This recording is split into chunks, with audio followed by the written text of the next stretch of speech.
your end? Okay.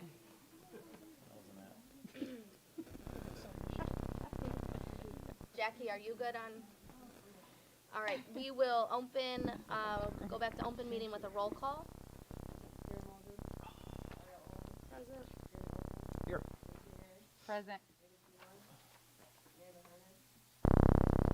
Present. Okay. Next is public comment. Members of the public who wish to speak to the board should complete a request card prior to the start of the meeting. This section of the meeting will be reserved for comments from the public. All comments should be limited to 3 minutes. Criticism of individuals is not in order, and we have a public comment from Jimmy Zucker, maybe? Yes, about interventionist security and NIU LEAP program. Hello, Jimmy Zucker here. I think I've gotten to meet most of you now at this point. I'm the co-president of the DeKalb Federation of School Assistants. I actually wanted to commend the district on numerous things that have been going on, and the first is the new interventionist program. We've collectively bargained these new positions with the district, and these positions would do such great work for our students. We have so many students that are behind and need to get caught up, and we simply don't have the staff right now to be able to work with all of them. These new positions would do such great good. Adding them to the DFSA would ensure that they're all properly licensed to be in our buildings, and we would do a great good for our district in general. I also wanted to comment on the new security assistance that will be asked for. You have all been such great with giving us proper security. I think everything we asked for at our last board meeting that we came to was approved for by the school district, which is why we approve of these new security assistants as well. The 13 and a half security assistants that are being asked for would be a great addition to the high school and the middle schools as well. And the final thing that I wanted to speak on was the NIU LEAP program. If you're unfamiliar, this is a new program that was started last year by NIU, and DeKalb became a member of it. It is a grow your own teacher program. And for those of you that are unaware, it's a program that helps you select candidates from inside your building to become a teacher. It's an accelerated program that 5 of our assistants, including myself, are all members of, and all 5 of us are on track to become teachers in the school district next year, specifically in special ed. This program is going to be the future of finding new teachers, so we really just wanted to commend the district on helping find this program and helping end the teacher shortage and getting these people the education that they want. Thank you so much. Thank you. Thank you. Sorry, it looks like someone was trying to get in maybe back there. The door doesn't lock behind them, does it? is out there. Oh, okay. Okay. Sorry. Never mind. Thank you very much. Sorry about that. You need to keep the door open. You got it. All right. And that is it for our public comments. Next we have board correspondence. Does anyone have any committee reports or correspondence that you'd like to share tonight? Not a committee report, but I visited Founders yesterday, so it was nice to chat with Mrs. Cedillo, and it was good. Thank you. Okay. Thank you. And student member correspondence. I don't believe Chance is here tonight. So we move to subject D, DEF, fall semester fiscal year 22. And we would like to publicly recognize and accept that the Board of Education accepts with gratitude the donation of $13,132.61 from the DeKalb Education Foundation. Thank you so much, DEF. Next, we'll go to our presentations, starting with Subject A, Human X survey results. And we have a guest presenting those, Mr. Black. Can I do it from up here? Absolutely, that would be great, because then people at home can hear you, right? All right. Yes. Well, good evening. Thank you for the time. I just wanted to put a framework around this. As we think about organizations that we work with, education, business, beyond, one of the things that progressive organizations do is create the conditions where people want to give their all, where people want to be able to say, when I talk to my friends, I talk in positive tone or terms about my organization. So climate and culture is something like the thermostat and the thermometer, that we walk in the room and we'd like it to be 72. So we want to create the conditions where it's 72. So part of the survey is think about it as a thermometer, but we get the chance to see through 15 dimensions, which I'll highlight here in a minute, where the thermostats are the best. whether they're the most accurate or relevant. So just to give you a little bit of background, our survey, anonymous, confidential, and so we have dimensions that I'll cover in a minute, and a bottom line, which we call the 3x3, that literally says in this 9 box, here's where everybody in the district lies when it comes to engagement and satisfaction, so you get a chance to see that. We'll talk about top items, bottom items, when we're doing. This work? Yep. Okay. Perfect. Right there. Perfect. Okay. Thank you. Appreciate it. We have 88 statements total in the DI plus index. We had 24 additional. So participation was in the 50s, 60s, 70s, and 80s, depending on the building. So overall in the district, it was well into the 60s, which for the first time for a baseline survey is very high. We had almost 763 people that responded. When we take all that times how many questions, it's over 85,000 data points. So through anonymous confidential survey, to have that much information organized is very, very helpful. So one of the things that we put in the design of the survey is we ask questions where they're answering about themselves, I questions. We have questions about who they report to, supervisor. We have questions about the teammates and the organization. So there's 4 layers of information that we're identifying where the strengths are, where the opportunities are. When we think about, and make sure that I'm showing what you're seeing, this is the core of the culture. So when we break it down and we see in the rank order and we see in the scores, we get a chance to understand the culture. The highest part, the strongest part, all the way down to where you might say the greatest gaps and opportunities are. So to put into context, in our surveys, 1 to 5 Likert scale, 4 is a strength item. So when you take the average of all the questions in each dimension, and you look at the item, engagement inspiration is 4.1 on a scale of 1 to 5 with all the people that responded. So that's a strength item. Pride. Pride is the number 1 item or dimension correlated to engagement. When people are proud of what they do, proud of who they do it with, they're engaged. When they're not, they're not. So they go high, high, medium, medium, or low, low. So when we see high engagement, we will also see high pride. Continuous improvement is one of the elements or dimensions in a culture that says, we're not satisfied. We can do better. It's kind of a mindset of a culture that says, let's not rest on our laurels. Let's look at the opportunities to be better. So that's neat to see that it's 4.01 because, again, hundreds and hundreds of people are saying, we as an organization, we as individuals, teammates, we could do better. So there's a focus of, continually, in a sense, taking the stairs. You'll see that 3 of these items are 4 and above out of 15. That's in the range of what we typically see. We see 3, 4, 5 in the baseline year. So it's not unusual what we're seeing. And so when you look at it and go, well, how about all those that aren't 4s? It's a starting point. Next year, the year after, you'll see more and more and more 4s because now you know what to work on. It's like we went into a dark room and then turned the lights on and going, oh, now we see where we're at. Now we see where we can go. So your 4th item is quality. So engagement, inspiration, quality, and satisfaction are the 3 items we're always trying to impact. So in a culture, if you can drive those meaningfully and by design, you're creating a great culture. It's all the other 12 dimensions that we're measuring that I'll highlight here that are how we create those outcomes. So in a sense, it's gas pedals, 12 gas pedals to move 3 needles. So quality is one of those outcomes. A 396 is awful close to a 4. We're going to round that off, it'd be a 4. So you can expect next year when you measure it, because you're going to be focused on items to improve it, you're going to be able to see that be above a 4. Innovation is a paradigm shift, bigger and harder than continuous improvement, which is incremental. Innovation is first time. No one's ever done it. We followed somebody else maybe in another industry or in another district or another profession to learn what they're doing. We're constantly building in innovation, raising the bar on ourselves.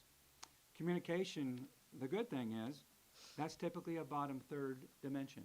So if we're going to break these 15 down into top 3rd, middle 3rd, and bottom 3rd, communication is almost always in the bottom 3rd. It's not only bottom 3rd, it's usually second to last. So whoever is working on communication, while it's never perfect for everybody and it's You got to do it tomorrow just like you did it today. A 3.81 baseline year in communication is very strong, about 0.3 higher than we typically see it. So kudos to all your efforts in communication. Satisfaction of 379, I talked about that before. It's engagement is I want to give my all. Satisfaction is I want to do it here. You need both. So obviously there's going to be opportunities, but it's not a 2-point something. It's a 3-point something. It's closer to 4 than it is to 3. But we're still going to see opportunities. The greatest opportunity is going to be at the building level. That's where culture is built. Culture is built in every building. The district is the accumulation of all of the cultures in all the buildings. So again, we're presenting the cumulative average information. Relationships, 3.77. One of the top 5 correlations or items that drive engagement is relationships. The person I work for, the people I work with are a critical part of engagement. If we don't have those relationships, like we don't have the glue to come, we don't have the glue to stay, relationships are like glue for engagement. Training and development is how people see their skill set being built, being invested in, their capacity being built intentionally. Is somebody investing in me? Talent and fit is anywhere from, you'll see this in one of the top questions, it's me in the right role, it's the standards of the organization selecting one more like the best. So you can hire with hope or you select for talent. There's really kind of 2 categories. The world's really good at hiring with hope in virtually every profession. The people next to the people being hired notice and react. If they're working next to somebody, it's like, wow, she or he is great. You just engage them. If all of a sudden they're working with somebody who's brand new, who doesn't care, who's going through the motions, you've just done something to disengage them. So talent and fit has a number of factors in there, but the most important is our people in the right roles. Because they're not in the right roles, it's really hard to be engaged every day.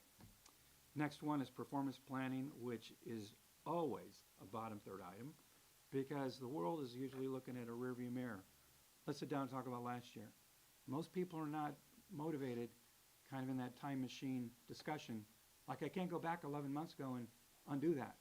Or even if I did a great job 10 months ago, why didn't you tell me 10 months ago? So performance planning is goal setting proactively. So when people are involved in where are we going to go? Where could we go? If I was supported this way, I'd like to do this, this, this. So the world has not really taught us how to look through the windshield as much as it's taught us how to look through the rearview mirror. So that's an opportunity. It's a normal opportunity. Career development, 3.7. It's different to training and development because career development says, will you talk to me about my future? I know you hired me for this job, but is that the last discussion we're ever going to have about me and what I can learn and what I can do and what I have interest in? So, and we're seeing that because when we built this 15 years ago, we knew it was one of the top 5 drivers of engagement. It's number 5. Now it's number 4, moving into close to number 3. So generationally, as we think about what's going on in the world, it's more important for organizations to invest in the careers for their people than it was even 10 years ago, 15 years ago. And it's not going to be less. It's going to keep being more and more. So individuals who are looking for an opportunity are not just looking for a job, look for, will you talk to me about where I could be 10 years from now? Where I might start here, but you talk to me about my interests and my talents, about where I could go. So very important lever to maximize. Support and equip is a very basic but commonly missed opportunity to really turn it around and say, what do you need to do your job well? I'm here every day to be aligned with you and to be sensitive to what you need to do your job well. It's not just here's your job, but will somebody be there, whether it's information, equipment, whatever, in order to support me to do my job? Because I didn't come to do the job to be average. I didn't come to the job to not have, if I use historical terms, I like to have paper and pencil. In these days, maybe it's computers or whatever else. They want the means to do their job. And if they don't, it's disengaging. So you pay me all this money to do the job, but you got to give me the paper and pencils or the computer to do my job. That really falls into support and equip, which is very, very basic in coaching relationships, not managing people, but coaching people. So that's obviously an opportunity. But 369 is still stronger than we typically see it in a baseline year by almost 0.2. Recognition in the world is a 3.4. Yours is a 368. In the world, it's 15th place, and yours is 14th place. So you can say this is better than the world, but there's opportunities to build hydraulics in your culture, because when people feel appreciated, they will give extra effort. When gratitude is a part of a culture by design, you get more out of the same person because they feel appreciated. So it has a big impact. It's almost like hydraulics under a building. And last but not least is mission consciousness, which is, do I know why I'm here? Do we celebrate why we're here? Or do we all assume why we're here? And to me, this would be low-hanging fruit in any education entity, because you're doing really important work. You're changing people's lives. You're doing things that are mission critical to the world, to families, to communities. So that would be where, well, yeah, we have one, or I have one, but they may not feel it to the level of inspiration. So, it uncovers opportunities. So as I mentioned before, we see that, 1 to 5 scale. We see items above 4, but this is the best snapshot when you take all the buildings, put them together, and say, here's the district in a baseline year. So questions before I go into the next piece? All right. So the highest items out of 88 items, number 1, I am fully engaged in the work that I do. That's an item that they're reporting about themselves. So when you hear somebody say, well, I'm not, well, that doesn't mean everybody said 5. But it means out of 88 items, 763 people said something that averaged 4.4 items. So there's a lot of 4s and 5s in there, so you have a highly engaged workforce, people that want to put their all into it. I feel great pride in the work I do, 4.42. Talked about before, high relationship between pride in what people do and engagement. Third, in my role, I have the opportunity to do the things that I both do well, which is related to skill, and what I do and what I enjoy, which relates to talent. So when people are involved in what they do every day and they get satisfaction from it, it's going to have an impact on engagement. So it's not surprising to see question 1, the third-rated question, up there with question 2, which is the top-rated item. And then to round out the top 5, I am continually seeking ways to improve my overall productivity. So these are people that are saying, I could do more, I could do better, wanting to innovate, wanting to learn from somebody who's doing something better. So that's the best. I mean, that's, in a sense, kind of the Himalayas in the mountain range out of 88 items. The bottom, all the way to the other end. The lowest question out of 88 was, I've received meaningful recognition in the past 10 days, which you would say, wow, that's not good. Well, no, it's not good. It's normal. That's the world's lowest question. If we survey any sizable organization, baseline year, we would survey a community, if we'd survey a profession, wouldn't matter which one, that would be question 88. That would be the lowest one, which means it's not a lost art, it's like an art never found. Like, people don't ever complain about being over-recognized. I don't know, maybe you hear that, but we don't hear that. People are working hard every day and going, did anybody notice? Didn't matter. And if you just work on that one thing, it's like, wow, turbo boost in a workforce. But if we never measure it, we don't even know it. We don't know how it is.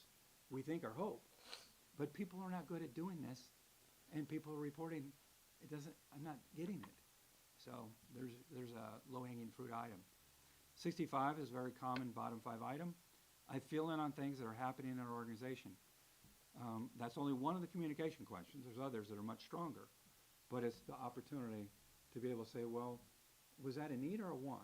Because sometimes people separate, I want to know everything. Well, I can't tell you everything. There's no way to, tell everybody everything every day. But if you reconcile and go, what did you need to know that we didn't tell you? Let's work on that first. Mm-hmm. So to be super sensitive to communication and to have it be tighter, stronger, because as I mentioned earlier, your communication dimension is already much stronger. This happens to be the weakest item in that dimension. Our organization, next one is business decisions made are consistent with our mission and core values, 315. So obviously you know that's one of them that's pulling down the mission consciousness, the 15th ranked dimension. So we're going to have, when we do feedback, some interesting comments and questions and insights into that, what that means. Because it can mean a lot of different things to people. But what they're saying is, I don't know if we're lined up with what's important to me, with what the district or my building is doing. So that feedback session can reconcile a lot of that.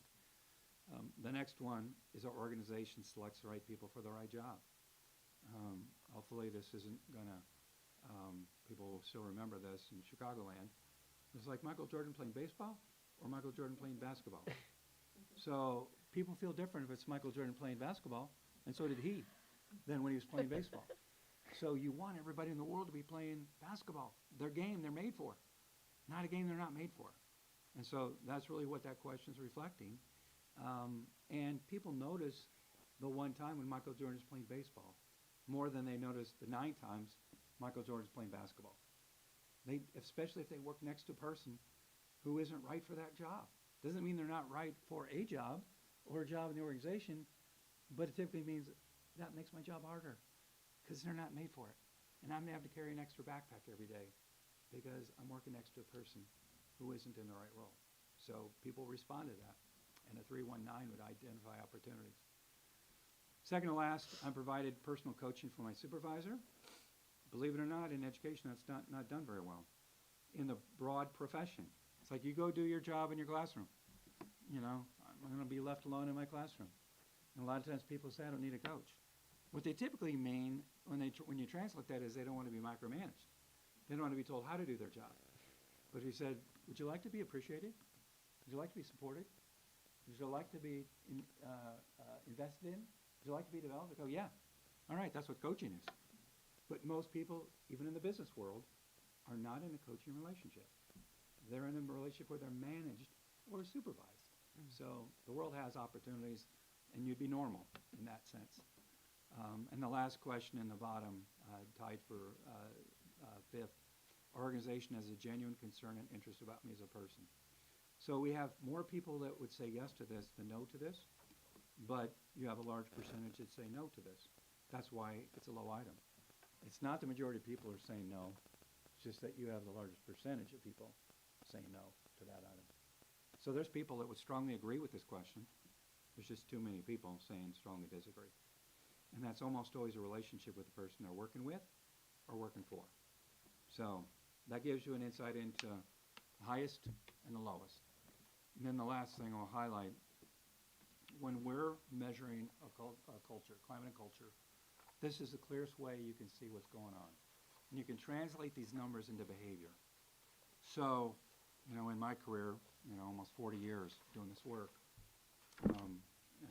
spent a lot of time at Gallup running strategies and practices, so I have a different context from my Gallup work. But that dream box up in the upper right, where it says 50.19 or 50.13, in the world that would be between 32 and 35. So to put that into context, like, whoa, we're not 32 to 35, we're 50 in our baseline year. And if you count up the items around what we call the NRL, the 3, next to that, the 2.23, the 16.54, 16.14, you're right at 85% of people that say, I'm highly engaged and satisfied, or it depends on the day. So 50 in the yes, yes, and another, up to 85 total. And so you have 15% who are saying, my oar's not in the water, or it depends on the day, or I'm looking for another job, or I've quit on the job.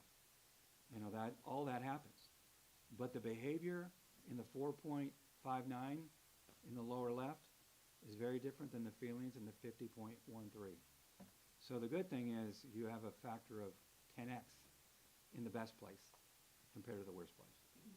So in a baseline year, you're starting off with a lot of strengths to build on. So comprehensive view of climate and culture in the entire district, 85,000 plus data points, and we'll get a chance to drill that down and identify action items when we come back and do feedback at the building level. So questions that I can be helpful with?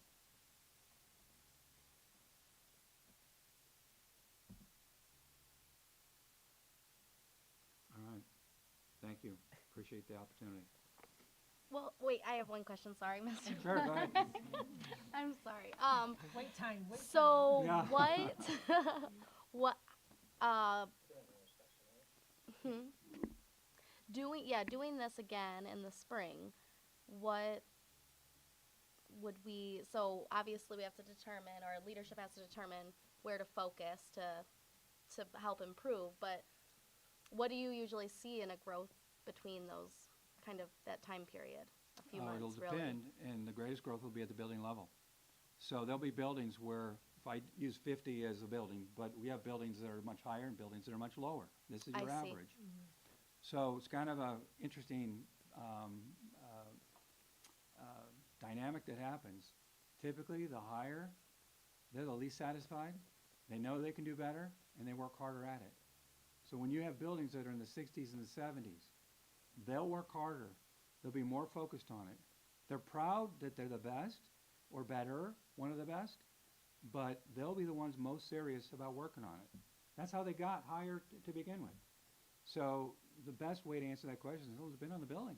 Okay. There'll be buildings that going, wow, you moved 20. There'll be buildings that will move 10. And there'll be buildings that won't move or they regress. So again, you're going to take the average, but you know, it's like however many buildings you have, that's the quarterbacks on your team. They're the ones that are leading the effort. And the one thing, again, by design and how we do it, when we're doing feedback and action planning, people through that process understand it's my culture. It's not my principal's culture. It's not the board's culture. It's not the administrator's culture. It's our culture. It's all of our culture. And that's the transformation that has to happen, and that's why we involve them in feedback and action planning, because that's how they get their fingerprints on their building culture. And one of the things especially unique to education, it can happen other places, but when you have certified and classified, you essentially have stratified. And great cultures don't stratify. That's our building. They just wear the building uniform, not the classified, certified, or grade level. Right. It's just our building. And that will typically happen once they see the information and know what they're going to work on. And then come spring, when they see the needle moving on a number of items, like, hey, look it, we worked hard at it, the needle moved. So it's like halftime scores that get you more excited about the second half of the game. So the feedback, as long as they're not the Bears, but the feedback though, the feedback sessions will give us more insight on where to, pay attention and focus. Yeah, Okay. it gives you kind of a color picture. Yeah, that makes Because sense. on the high items, we talk about goals, but we don't spend a lot of time on that. That's for later. They can spend time on that. That's easy. Where we spend time is on the greatest gaps, and we take an appreciative inquiry approach, which means we don't get in this time machine and say, why did it happen? We don't try to reconcile feeling and fact. It's pointless. It's not constructive. What we say is, if we could strongly agree with this item, what would we be doing? And all of a sudden we start getting ideas, and it's safe to talk about ideas, and then we decide on what our priorities are. We get working on our ideas. So people feel heard about. They feel heard. They feel listened to, and you act on it, and they can't wait for the survey the next time. So we could expect, with feedback and action plan at the building level, for participation to go up, and for the dream box to go up, and for the outer L to go down. But again, the caveat is the building is what's going to determine that. You know, when you walk into a building in this district, all buildings don't feel the same. It's like there's a different thermostat. You might all have thermometers, but some of them just don't feel 72. Some feel 72. So it's to have more like the 72-degree buildings. A clarifying question. This is all district that included the central office administrators? Everything. Absolutely everything. Yep. So this is summative complete? Yep. Okay, great. I just wanted to make sure I clarified for everyone out there that each school will receive feedback sessions on December 9th. All of our schools will receive them on those days except for two. So Brooks and ELDC will receive their feedback session on the 22nd of December. So before the break, everyone would have received the feedback session with Human X. I just wanted to clarify that. So from beginning to feedback, this has been a lot to do in a short amount of time. Yes. And post-feedback sessions, you can expect people to be more engaged because of that process. Any other questions? You look like you're thinking of something, Jeremy.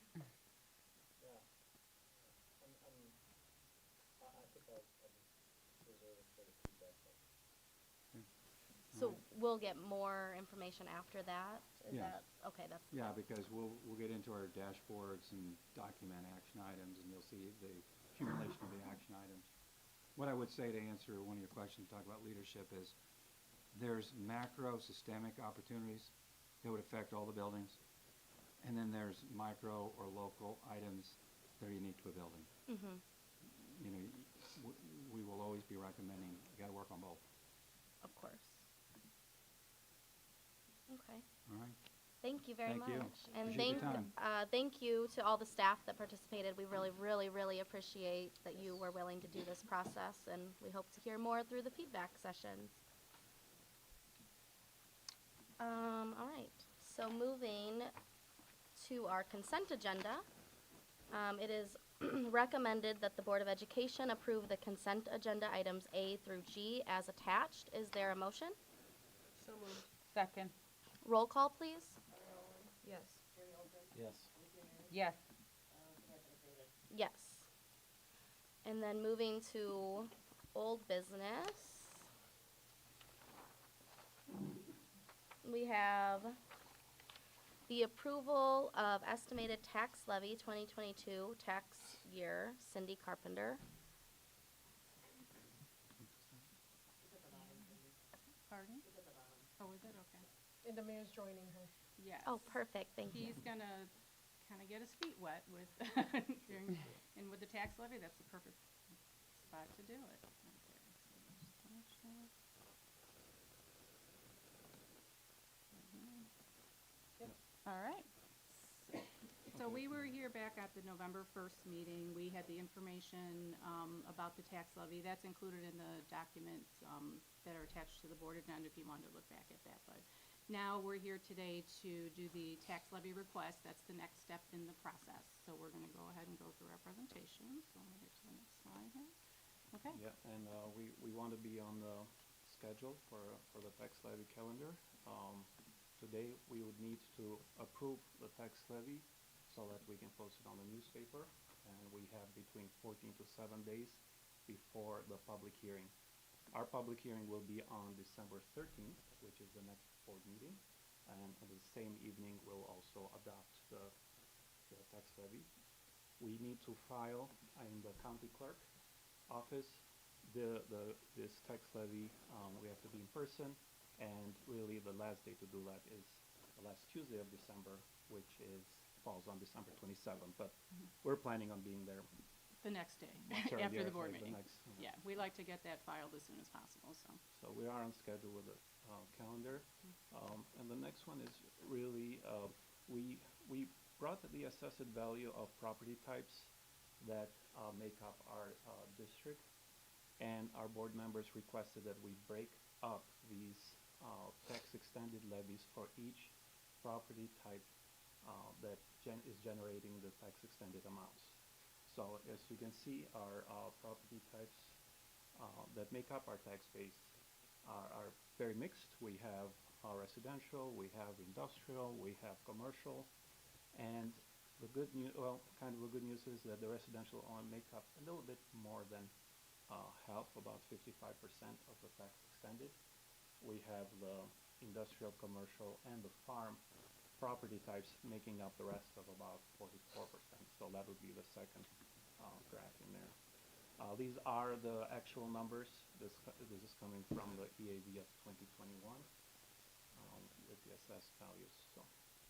All right, good. Just as a reminder, our property tax extension limitation law, this is what kind of caps us and regulates how much we can levy or limits us how much we can levy on a year-to-year basis. We were under this law as of 1999, but there are other counties such as LaSalle to the south or Ogle to the west, I believe, that are not part of this. So they just have more flexibility, but we are under the property tax limitation bond. So what changes or what affects our tax levies between the years? Always the CPI or the Consumer Price Index. And there's also property growth or new properties, recapturing of TIF increments. And the third variable would be our any changes in our debt payments, which would include any type of debt structure changes, such as bonds. For this year, we're affected by CPI because we have a 7% CPI as of 22, but this PTEL law will limit us at 5, so we're looking at that 5% CPI limit. I will take over now. So this is a slide from the previous presentation where our tax levy considerations were for 2022.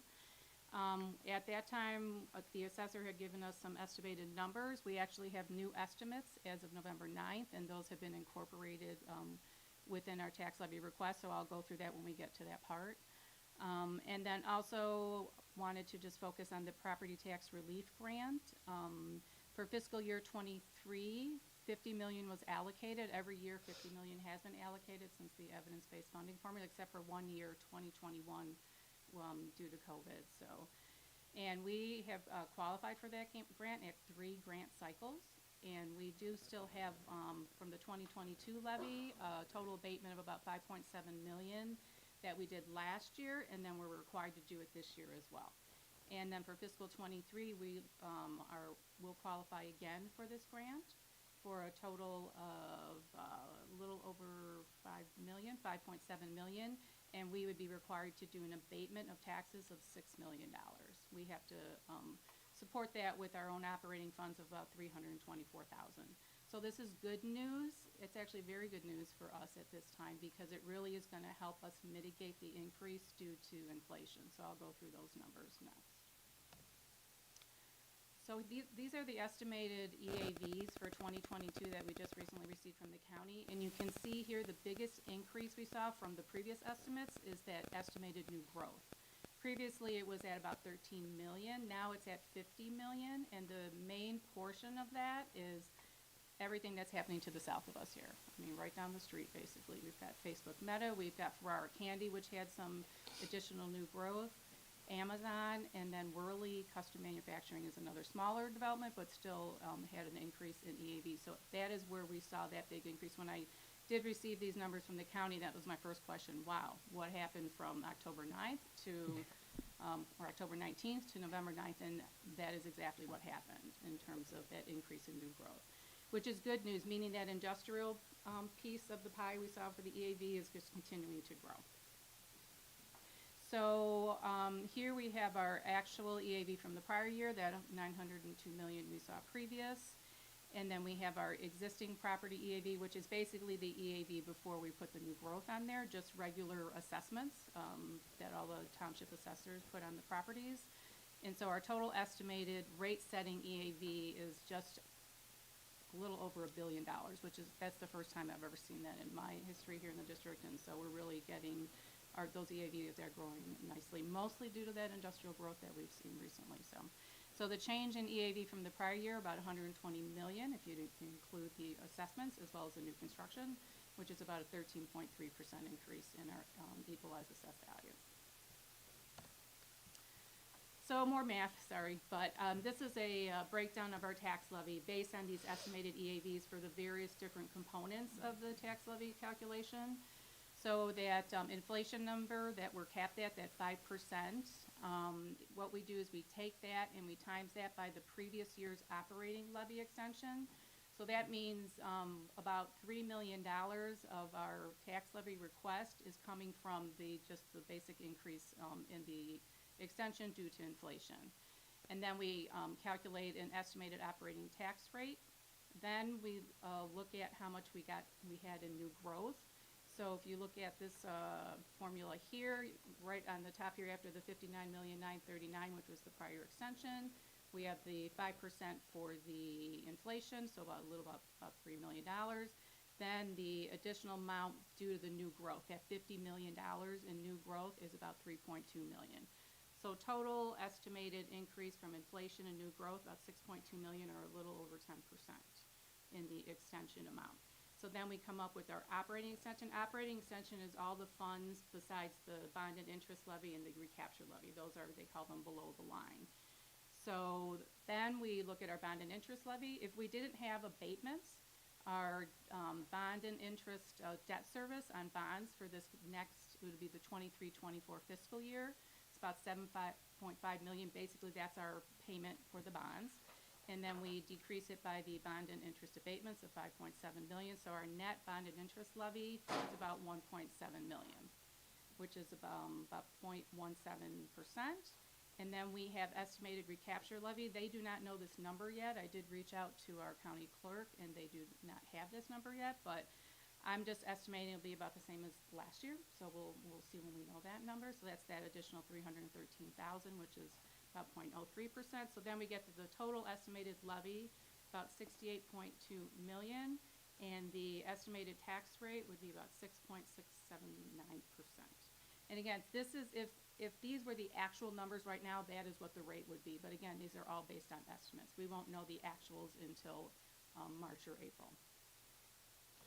That rate is only in relation to our portion.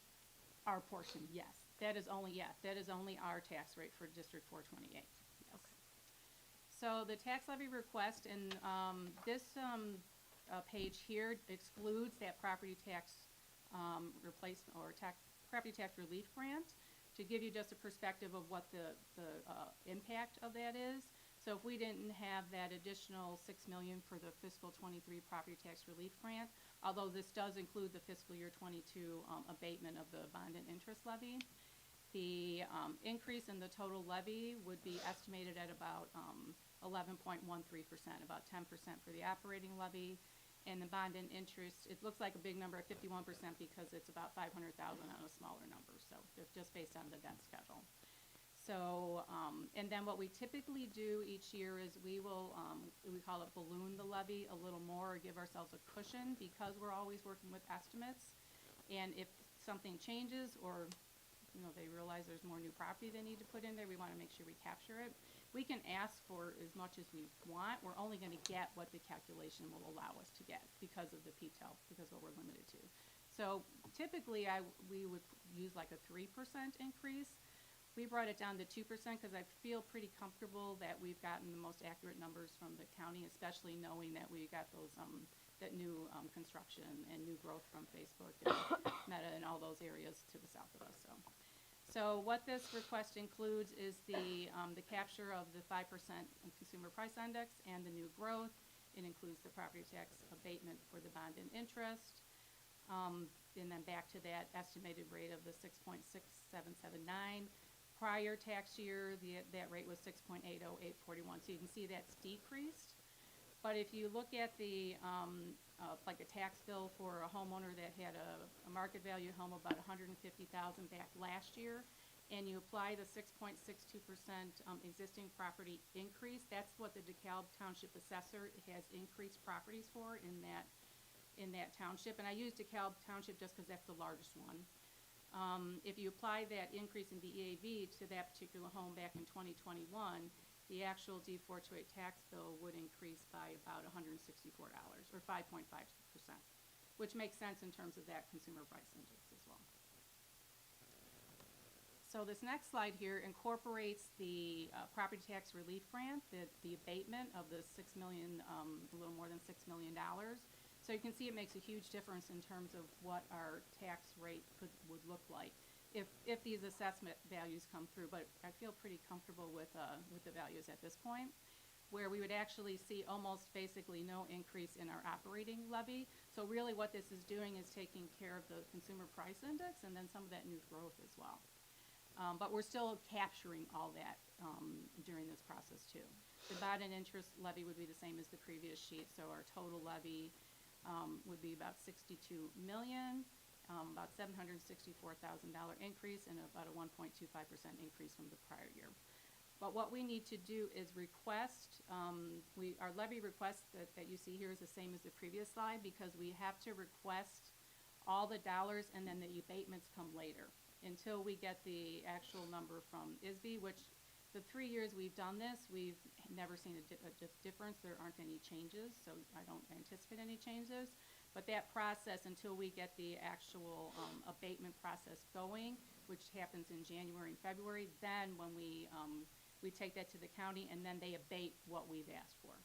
But we have to request the entire amount at this point, just to follow the process. So when you incorporate that property tax relief grant, the estimated tax rate is 6.0838. Again, comparing that to the actual tax rate of the prior year is 6.80. And then this would result in a decrease to a D428 tax bill on that 150,000 home that I was talking about of $117 or 3.9% decrease from the previous year. Oops. My slide of taxpayer saving strategies that I like to just make sure that we're just keeping track of the things that we've done in the past to help taxpayers and just trying to keep that tax bill as low as possible or as flat as possible for the taxpayers here within our district boundaries. So again, with the help of the state, I will be honest, having these property tax relief grants has been very, very helpful, as well as we have incorporated some of our own operating funds as well to support this. We started abating bond and interest back in 2018 from our own operating funds, and then using the property tax relief funds for the last number of years. The multi-year bond restructuring process that we started back in 2016 ended in April of 2020. That restructured the bonds, pushed the debt out a little bit more, but we were able to take advantage of very favorable rates. And then also pitting some of our own funds. We had some TIP surplus funds of $3 million. We were able to bring down principal, which in the long run saves money, just like putting principal on your mortgage. And then also $10 million from reserves when we went through the 2020 process of restructuring.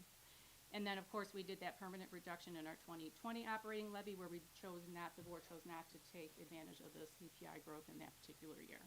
So that's a $1.2 million reduction for that year, and then the CPI growth in future years. So here's a tax bill example, and this is really taking a home that would have been, that was a market value of $150,000 back in 2016, so bringing through those assessed value increases for that home for this period of time. And then also what our actual tax rate was for each of those years, and then the actual tax bill for that same home throughout that period of time. So in 2017, the tax bill would have been $3,530 for that particular home. And you can see we've kept it pretty level or even decreased. In some cases it increased a little bit, but when you even look at 2022, now we're at $3,364. So again, we see that we're trying to really control what's going on with the actual dollars that the taxpayer is paying. So you can see the rate is going down, but the dollars are really the important thing when the taxpayer is looking at their bill. Also calculated here is if we did not have any of the tax levy reductions, these abatements, or the CPI increase in 2020, if we would have just kind of stayed on course and did not have those opportunities, the tax bills would have been higher, obviously. So like for 2021, the tax bill would have been $399 more than what it actually was. So if you look at that 5-year estimated savings, because we're estimating 2022, it's about just a little shy of $2,000 over that period of time that we've been able to shave off the tax bills for the taxpayers. And that's it. Any questions? I have a question. So you talked a little bit about, so our tax rate has continued to go down. Does that influence the overall tax rate? And then can you just talk a little bit about why the even if the tax rate goes down, if we're not doing the measures that we've talked about doing with the abatements, then we're not actually we're not giving money back, basically. Yeah, to the because if taxpayer. you're just focused on the rate itself, because the rate is naturally going to go down when your equalized assessed value is going up. I mean, that's just a function of the formula. So the rate itself, yeah, it's important you want to keep that rate low, but it also depends on the home or the equalized assessed value of the home or the property.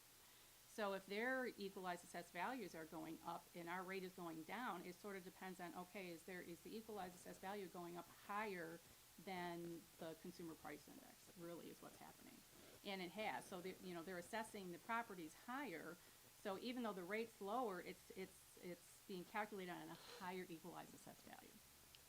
So there's that correlation between the two, so that's why it's really good to focus on the rate, absolutely, but you wanna focus on the numbers and how it relates to the equalized assessed values of the properties too, because they work in conjunction with each other. So does our rate going down over time impact an overall lower Oh, tax? sure. Yeah. Well, because, we're just one taxing body. I mean, we are the largest, of course, and that's the case in most, Right, it's the way communities, that the school property district. taxes are Yeah, set up so to fund no, schools. yeah, it absolutely affects the whole, the entire bill, for sure, with all the other taxing bodies. Yeah. Sorry, any other questions? Did you see the trend continuing as there's more industrialization on the south side of the city? Yes.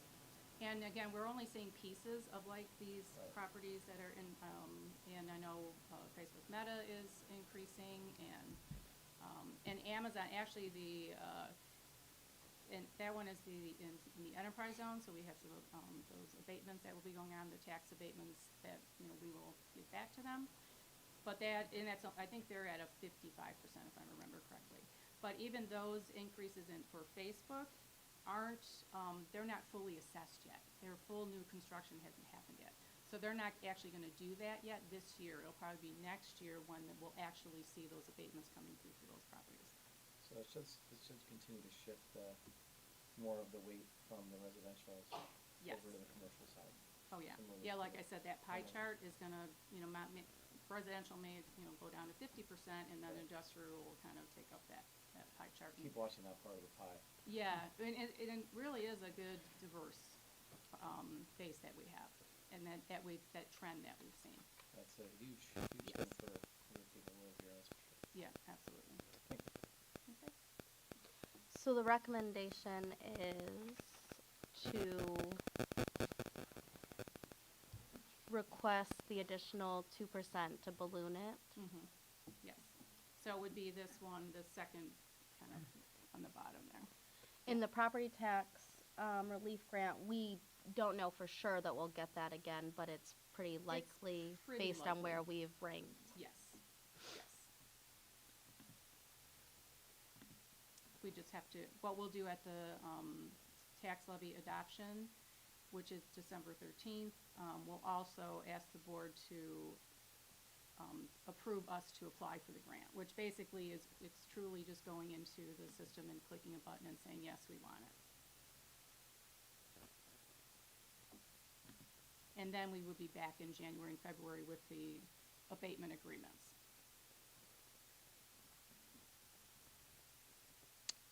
Any other questions?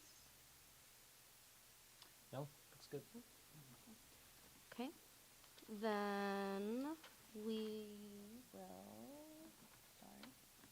It is recommended that the Board of Education approve the proposed tax levy request for the 2022 tax year for publication. Is there a So motion? moved. Second. Roll call, please. Yes. Yes. Yes. Yes. Thank you. Thank you. Thank you. Thank you. Next is request to bid summer projects, action item by Tammy Carson.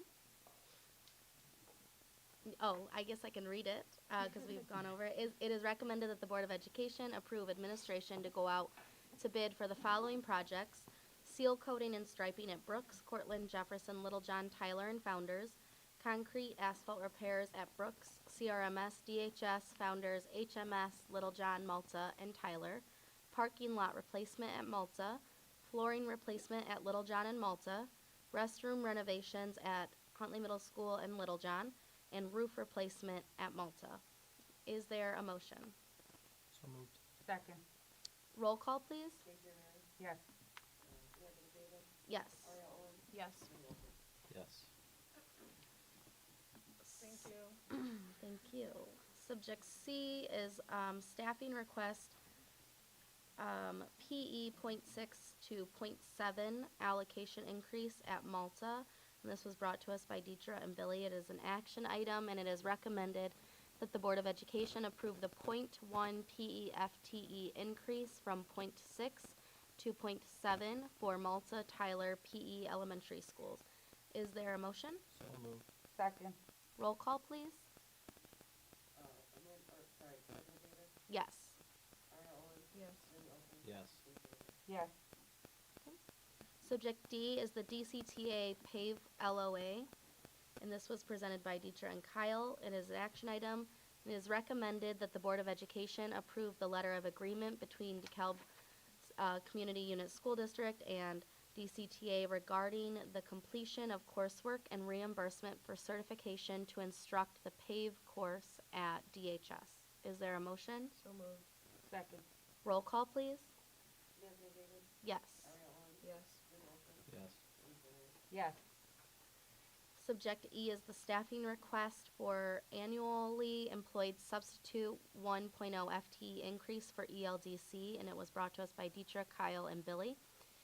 It is an action item and is recommended that the Board of Education consider the addition of a 1.0 FTE annually employed substitute for the ELDC, taking the total allocation at the building to 2.0. Is there a motion? You said considers, is that the language? Yes. It is, well, it is yes. Would you like me to read it so that it's not consider? Oh, that just makes it sound like it's being considered and not being done. Yes. Just, Yes, it's a request. So okay. it is recommended that the Board of Education approve the 1.0 FTE annually employed substitute for ELDC, taking the total allocation at the building to a 2.0. So moved. Second. Roll call, please. Yes. Yes. Yes. Yes. And subject F, staffing request, FADASP, 1.0 OPI, or OP1, sorry, Office Professional 1 for DHS, Truancy and Discipline, and this was brought to us by Deetra, Amana Quinette, and Donna. And it is recommended that the Board of Education approve the 1.0 FTE increase for an additional 10-month Office Professional 1 allocation at DHS. Is there a motion? So moved. Second. Roll call, please. Yes. Yes. Yes. Yes. On to new business. We have subject A, staffing request, 18.5 FTE, 37 part-time positions for foundational skills assistant, also known as an FSA, IAS, or instructional assistants, and this is information brought to us by Billy Huermo and Deetra Salas. So I'm going to go ahead and invite our manager, Jill Springer, as well. So we have a quick little PowerPoint here for you. As Mr. Zucker talked about today in public comment about these positions, they really are going to help our schools quite a bit. The big struggle is going to be hiring them, right? So it's great to see them here, but we have to hire them and we have to go through that obstacle. But we're very optimistic and hope that we can make that happen. So we decided to, rather than call them RISE interventionists, because they won't necessarily be working with the RISE program, but they will be working small group instruction with students, foundational skills assistants. So I'll go ahead and let Jill jump in. All right, thank you. So the first slide that we have to show you here is that this is data that was taken from. I don't think we're seeing the slides. You're not seeing it. I'm still seeing the last one from Cindy and Mayor. Yeah. It's still Cindy's presentation. We need to escape that. Thanks, Ben. Just jump straight to questions. There it is. This is the RISE stuff we've been talking about, right? Yeah. Thank Good. you. Hey, bar graphs. Yeah, me too, actually, earlier when I was looking at it. This slide shows that we looked at our students who participated in RISE, and as Billy said, we're really focusing on the fact that the students who were in RISE had an hour of small group instruction with adults, where typically in a literacy block, students would have 15 to 20 minutes with a small group with the teacher, and during the rest of the 45 minutes on average, the students would be working independently. And We saw an increase in MAP scores from last fall to this fall with the students who had that hour-long with adult attention given to them as compared to students who did not have that adult attention. So what you see here are the Y indicates that yes, students were in RISE intervention or with adults for an hour. The no indicates that students were 15 to 20 minutes with an adult and then 45 minutes on average doing independent work. And we know that sometimes engagement wanes when the students, especially young students, are asked to work independently. And so these are not averages. This 19.4 and the 15.92 are RIT scores. That's how MAP is measured. RIT scores stand for Roche units of measurement. It kind of tracks a student's academic growth throughout their entire academic career. And so it's quite significant as a comparison there. All right? Sure, I apologize, I'm not an expert on this, but I'm not sure I'm understanding the data I'm seeing right now. So, Okay, so we looked at the fall MAP scores from last year to this year.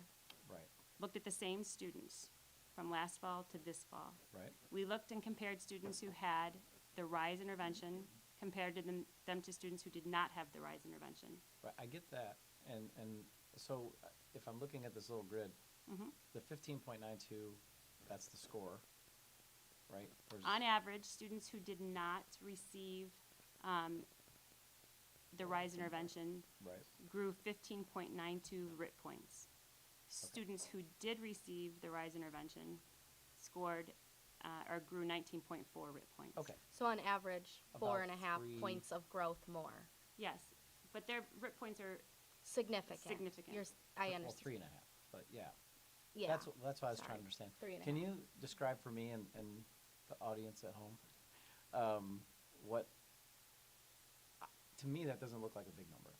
Okay. So I'd like to understand the bigness of that number better, or the importance of it, however you want to do that. I can't give you a correlation as far as what, I can't do that. I can provide that information later. It is more significant than just looking at percentage points, but I can't give you an exact correlation. I'm sorry, I don't have that information. Okay. Any other questions just about this slide? No? All right. So as we were preparing to ask you for these allocations, we wanted to collect data that further illustrated our point that we believe that students need more time. Our young students, our K1 and 2 students need more time with adult attention. Again, because we're always interested in differentiating for our students within the same class, there is a range of needs. We like to have students in small group with a teacher, but that means if we have one adult in the classroom, one teacher in the classroom, and she's meeting or he's meeting with a small group, then the rest of the students are asked to work independently. And especially in our K1 and 2 classrooms, our students don't have a lot of skills necessary to work independently. They have a little bit of trouble self-regulating at that age. And so we decided to do time on task observations, and we did these observations just this year from the end of October to the first week of November. It was a smaller sample, just 105 students. We visited 6 classrooms, K1 and 2, and I went in and collected data myself. We developed a tool that I'd be happy to share if you're really interested in it. But what we did, I took Andy Langloy, who is our data assessment coordinator, data strategist, thank you. And he and I went in together. I observed students who were in small group with a teacher. He observed students who were to be working independently. We would look at an average of about 10 students each, and every 20 seconds we would tally whether or not they were on task or not on task. So he was looking at the students, like I said, that were independently working. I was looking at the students who were engaged, hopefully engaged with the teacher. And so this is what we found. as far as students who are receiving the direct instruction with a teacher, and then students who were working individually or independently, and then students who were in a group of students working without an adult. So you can see that direct instruction, as we would expect, engagement was much higher. And then, just for your benefit, we provided more of a breakdown in the data. And so you can see here that we sometimes saw students who were engaged in direct instruction participating in reading or writing or drawing activities, a whole range of activities. But it was a small sample size. So sometimes the data was skewed by the fact that maybe we only saw, as far as students who were, whom we were observing doing an individualized task, working on a worksheet, but maybe it was one student. So if they were off task or on task, that really can skew the data a little bit. So that's what we have for you. Do you have any questions regarding that? I think it would be nice to get a better sort of feel for, if we're gonna hire 37 employees for like a, what, 5 or 10% increase? Like, I wanna understand how to equate those two, cause the numbers are 3.5 points. It's not earth-shattering in terms of a percentage increase, so I'm just trying to figure out, like, I'd like to understand it better, I guess. I don't understand. I understand that, and I'm sorry yeah. that I can't explain those RIT points That's better. fine. I just would like to, maybe when we come back together, if we could get some kind of instruction or presentation on Definitely. the meaning of that increase, because I don't want to minimize that at all. And I've heard nothing but really, really positive things. I guess I was thinking I was going to see a little bigger delta, but perhaps that has something else to do with I'm not understanding the scale. Right. So I would like to understand it better, I guess is what I'm saying. We'll come back with that information for you then. Okay, thank you so much. There's also a cover sheet attached with that explains the allocation request. These are part-time positions, so I wanted to highlight that. They're .5 positions, so more people than the FTE of position. So if there are any questions regarding that, I'm happy to answer that with Billy.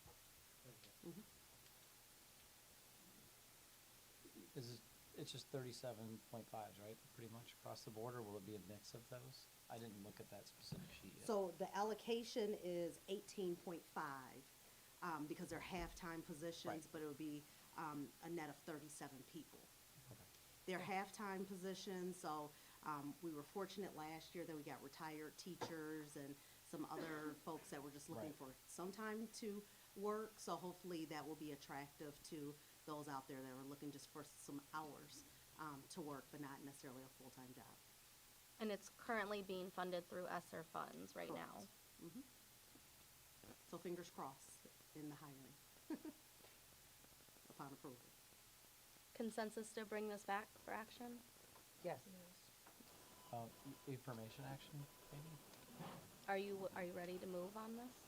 Well, I would like more information, I guess. You want so. the information. for the Oh, women I I would be- Waiting see for what you're information. saying. I'd be okay with information action next time. I just. Yes, yeah. you're right. You'd like to understand the difference there in growth Yeah, exactly. better. Okay. So we can Yes. bring that back for more information and action then next time? Yeah, one time I actually will be recommending an information action moment, right? But, yes, that's. Okay, Okay. so consensus to bring it back for action with some more information. Okay. Yes, please. Okay, Got it. thank you, yes. Thank you. All right. Next, subject B is staffing request, security assistant staffing proposal, and this is informational, and it's brought to us by Jose Jaquez and Tammy Carson and Deetra Salas.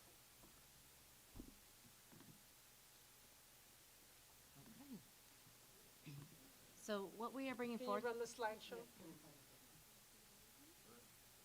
Thank you. Thank you. So in front of you is a request for additional staffing for the security system positions. I am going to turn it over to Jose Jaquez, our security manager, to go over the PowerPoint presentation, and then we can answer any questions that you may have. Good evening.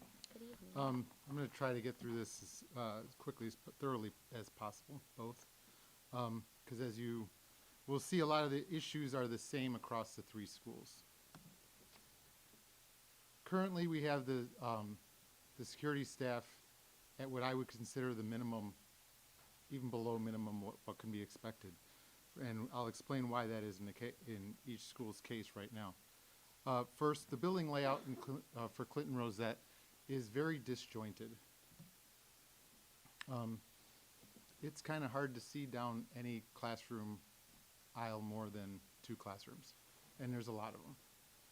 So our 2 security guards in that building are expected to cover 85,000 square feet, 626 students.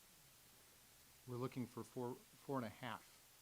The half would split the lunches to allow more supervision during, in some of the places, the orange X's are areas that are free roaming during certain parts of the day. And one of the big parts is lunch. They have lunch outside, and during inclement weather, they have it in the gyms. It's hard for security to be able to manage the cafeteria and those extra areas and the hallways. I'll give you 3 areas, and we have 2 security guards in there now. So something's being missed. The student behaviors that are being observed, if you have one fight that takes both of the security guards out, one has to manage one student, one has to manage the other student. If one student is in with an administrator having the discipline being dealt with, or the incident being dealt with, the other security guard or security assistant, has to watch the other student, or they have to grab some other staff and prevent them from doing their job. So there's just not enough at Clinton Rosette, and that's why we're asking for the more. Huntley Middle School. You look at Huntley Middle School's school we're in right now, 230,000 square feet, 942 students. We have 3 security guards. At lunch, we have 1 security guard security assistant. Old habit. 1 security assistant in the cafeteria, 1 in the auditorium, observing the split lunch. That leaves 1 to patrol the other 80 or probably 200,000 square feet. It's just not enough. Similar situations, if you have a security assistant who's helping deal with a problem at the office, as you notice, the cafeteria is all the way down there and the office is all the way over here. So it's not a lot of ability for them to manage more than 1 location at a time. DeKalb High School. DeKalb High School is an interesting situation because we have a considerable larger number of security guards, or security assistants, we have 8 there for 400,000 square feet, but we have 2,054 students. We're looking to add an additional 6 security assistants, 5 during the day and 1 more during evening hours, or it starts around 1 o'clock and goes till 8:30 or 9 o'clock, and that's to cover the after-school activities. Currently, our after-school activities are being covered by 1 security assistant, and for the most part, that allows that security assistant to cover only half of the building. So it is impractical to expect 1 to cover the entire time after the hours. During hours, if you look, the orange X's again are areas where students can be, that they're not there all the time. Quite often, at times, there's staff there managing students, but other times there are not, especially during arrival and release. We have the security assistants spread very, very thin. Currently, there may be staff members roaming around, but after 5 minutes, they're free to leave. So our security assistants are handling the bus pick up and drop off, the car lanes, the walkers, the people trying to get from their classes to the after-school activities, and they're there a lot longer than the 5 minutes that we have the additional people. Some of these concerns that we have across all the schools, we did contract for 2 more SROs. They're doing a great job. I'm really enjoying the progress they're making. But what our security assistants are really tasked to do is to deal with school discipline. It's to help with some of the other more severe disciplines, but to wrangle the students to get them to class on time, to keep them out of the areas they're not supposed to be kept in. That is not the job we're looking for our SROs to do. Our SROs are part of their job as a law enforcement is for the more criminal activities that are going on, and then it's mentorship and counseling. Having them deal with, people roaming the halls that are tardy, hanging out in the bathrooms, dress code violations. If we expected them to do that as part of their duties, it would disrupt their attempts to fill those other three. So it's unrealistic to expect them to do that. They do when they come across it, but to add that to their list of things to do wouldn't really be realistic in what the other expectations we're having them to try to do. One of the things to consider, and it's been happening quite a bit, is that if we have, excuse me, if we have a security assistant out, at Rosette, having one out is 50% of the workforce. Having one out here is 33% of the workforce. Having one out at the high school is 10% of the workforce.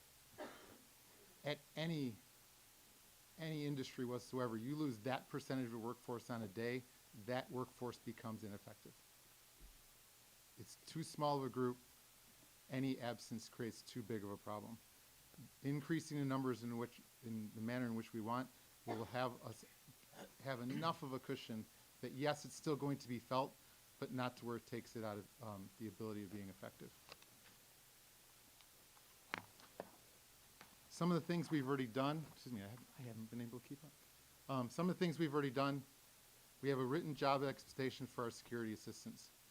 We've gone over them, nothing too rigorous. It's having them do the job that's expected, but they have those expectations, know exactly what we're expecting out of them, what we need out of them, and they agreed to do it. But even with that, we're still running short and not being able to accomplish everything we want to, getting in areas that just are hard to find. That's a lot of space that we're talking about. Hundreds of thousands of square feet that they have to manage. To go back really quickly to the high school, I know in the past, one of the concerns was have the staff stand outside their room to help manage the students.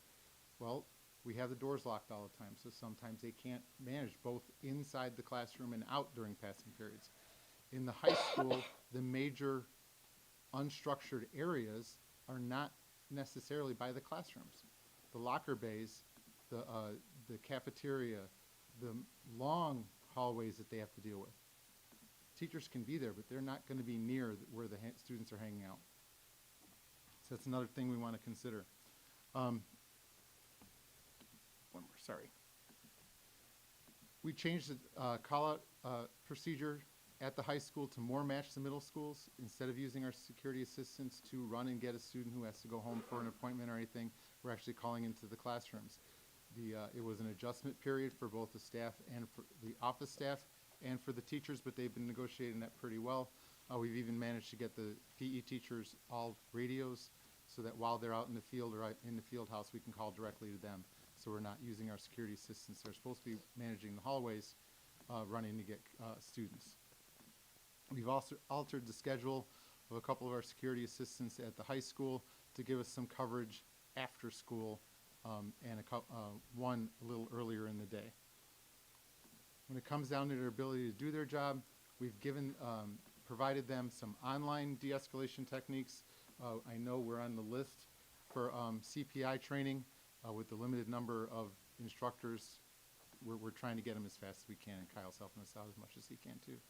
I'm looking for other training opportunities, but it's kind of hard to get them to come all the way out here. Most of the organizations that do this are in Chicago, and when I call them and tell them that we're in DeKalb, they kind of just really slow down in the notes they're taking. But I'm still working on that, and we're reaching out to our security auditor to see if he has any contacts as well. So we are asking for an additional 13.5 FTE, and that would be a difference of $652,000 in salary and benefits. Any questions?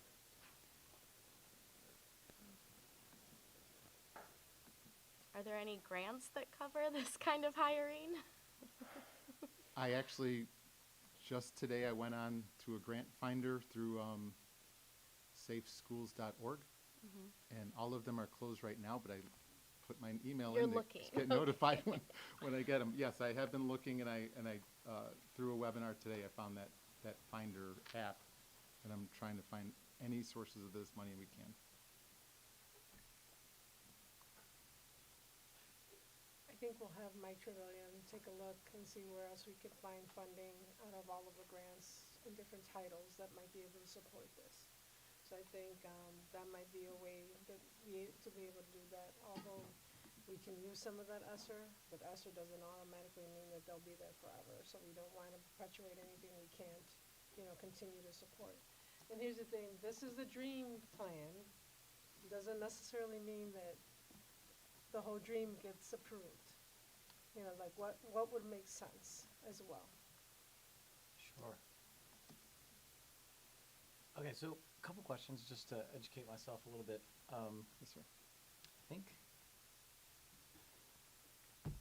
obviously, behavior I would rank as probably, one of one and A and 1B for the biggest problems we have in our district. And so, if more bodies is going to curtail the number of incidents that we have in our schools, and i.e. number of expulsions, distractions, and all those other things that would have happened had those things not been headed off before they happened, right? I mean, I get the concept here. I do. It's a lot of area to cover.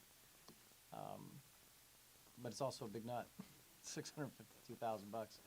That's doubling the budget for that, and it's an unplanned doubling of the budget for that. So it would be hypocritical of me to not want to spend money on modification of behavior, and I do despise throwing, security people at it. What is your feeling, I guess, on, is it during school, after school, where you see the biggest number of incidents? And is it in certain locations in the buildings where you're seeing the majority of incidents? Or do they simply happen in anywhere that your people aren't? The last part. Got it. It is actually in the many years of experience I have working in the schools, it's amazing how they know where people aren't as fast as they do. I think they've already figured out the lunch schedules of most of the security assistants. It only takes probably the second or third period of the day before they figure out how many there are and how many are missing. Interesting. It just makes me wonder, Minerva, is this one where, we kind of look at, is there something else that we can sacrifice in order to improve this? If the money's not able to be found, right? I mean, this is a huge increase, and it's important. I mean, is there some projects that maybe we put off for a little while and we see if this works? In other words, if there's something that's important, maybe not urgent, maybe we can look at test driving something like this, put the people out there, and I guess what we'd be looking for is there a significant decrease in incidents, right? Because if there isn't, then this was plan A is scrapped and we look at plan B, right? Whatever that might be. Obviously, we would leave that to your expertise, but I do think I would support something like this personally. If I believe, and I'm taking it on your experience, that you believe this is going to work. Is there anything that we haven't considered that you didn't put up here that you think would work?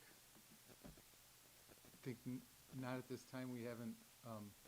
This was our primary goal, is to get people in the schools, because that'll create the biggest impact the fastest. Is to have those people watching the students know who they are, they know who the students are, the ones that are causing the issues. Technology is not going to solve this problem. I think there's some things that we need to consider here. One is that we do have some areas that are of concern for us where we don't have eyes, we don't have cameras, we don't, they're spots, course. right? So we do know that there is a need for additional eyes and folks being able to support that. Perhaps if we can come up with an option B that will help support that in a myriad of different ways, then we can come back to that to share that with you. But we also know that it mitigates a ton of different types of behaviors that wouldn't be able to happen if somebody is there, right? So, the balance between what we can support versus what can actually happen, what we can deter, I think just needs to be considered a little differently. I'd like to have us invest a little bit more time maybe in revisiting our concerns and what we might be able to do both technologically versus humanly. Well, that's well said, but in reality, every organization faces challenges, right? No matter if it's a school, a hospital, a business.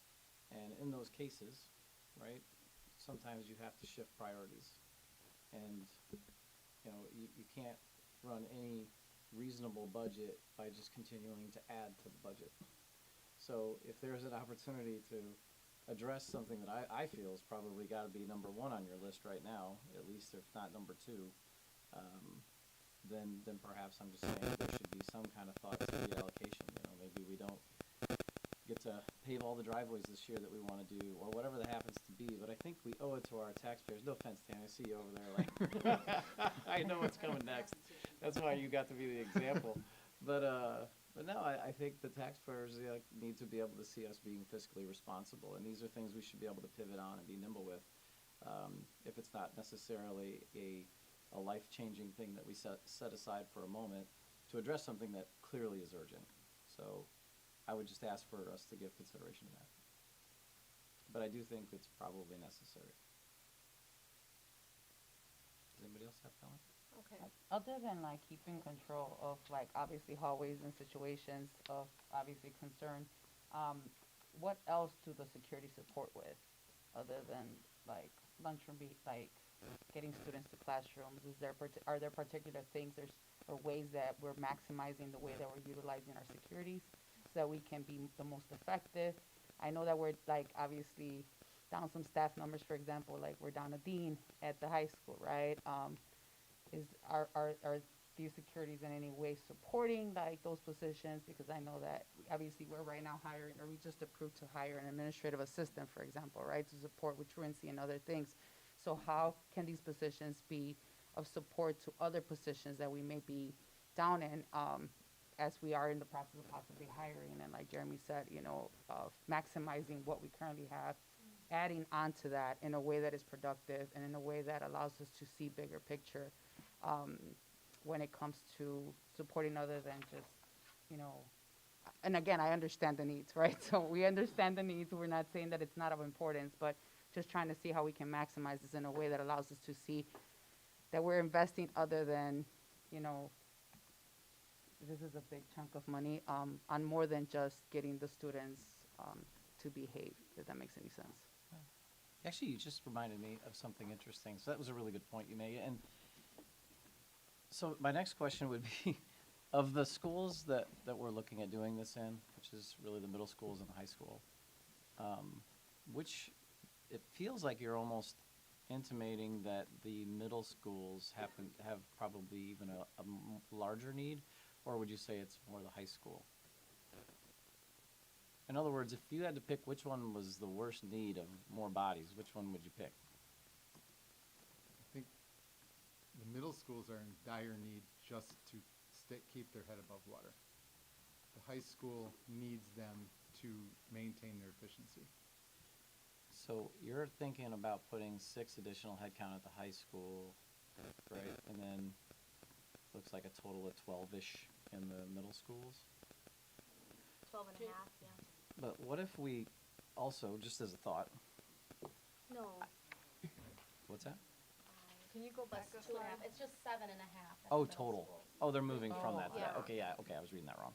So, okay, so 5 at HMS, right, and then 2.5 at Clinton, right? Is that what I'm saying? Yes. Okay. So that's about half of the people-ish.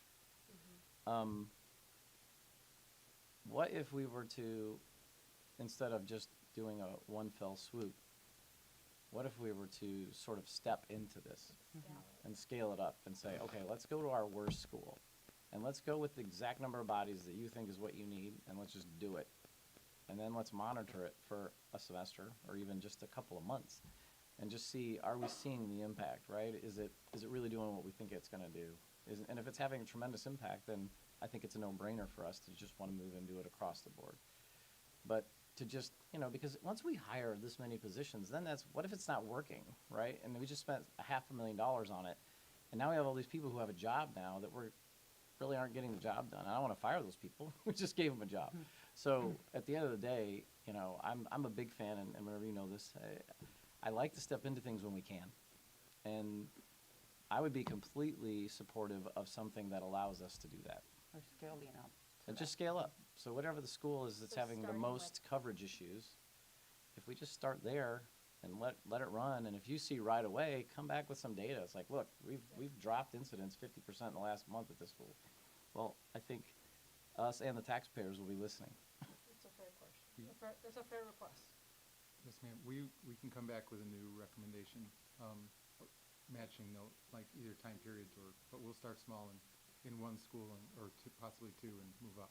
Well, that's just my idea. I don't know if you No, guys agree. I agree with that. No, It's a lot of it is shit. a Yeah, lot it's a all lot at of shit, once. yeah. I agree with that approach. And with the data that he did share about the current number, staffing levels, and then based upon the absences, that's something to really take in consideration, specifically for Queen Rosette. With a 2.0 FTE allocation, one person takes you down 50%. I mean, it almost seems like the place to start to me. I mean, but that's your call, obviously.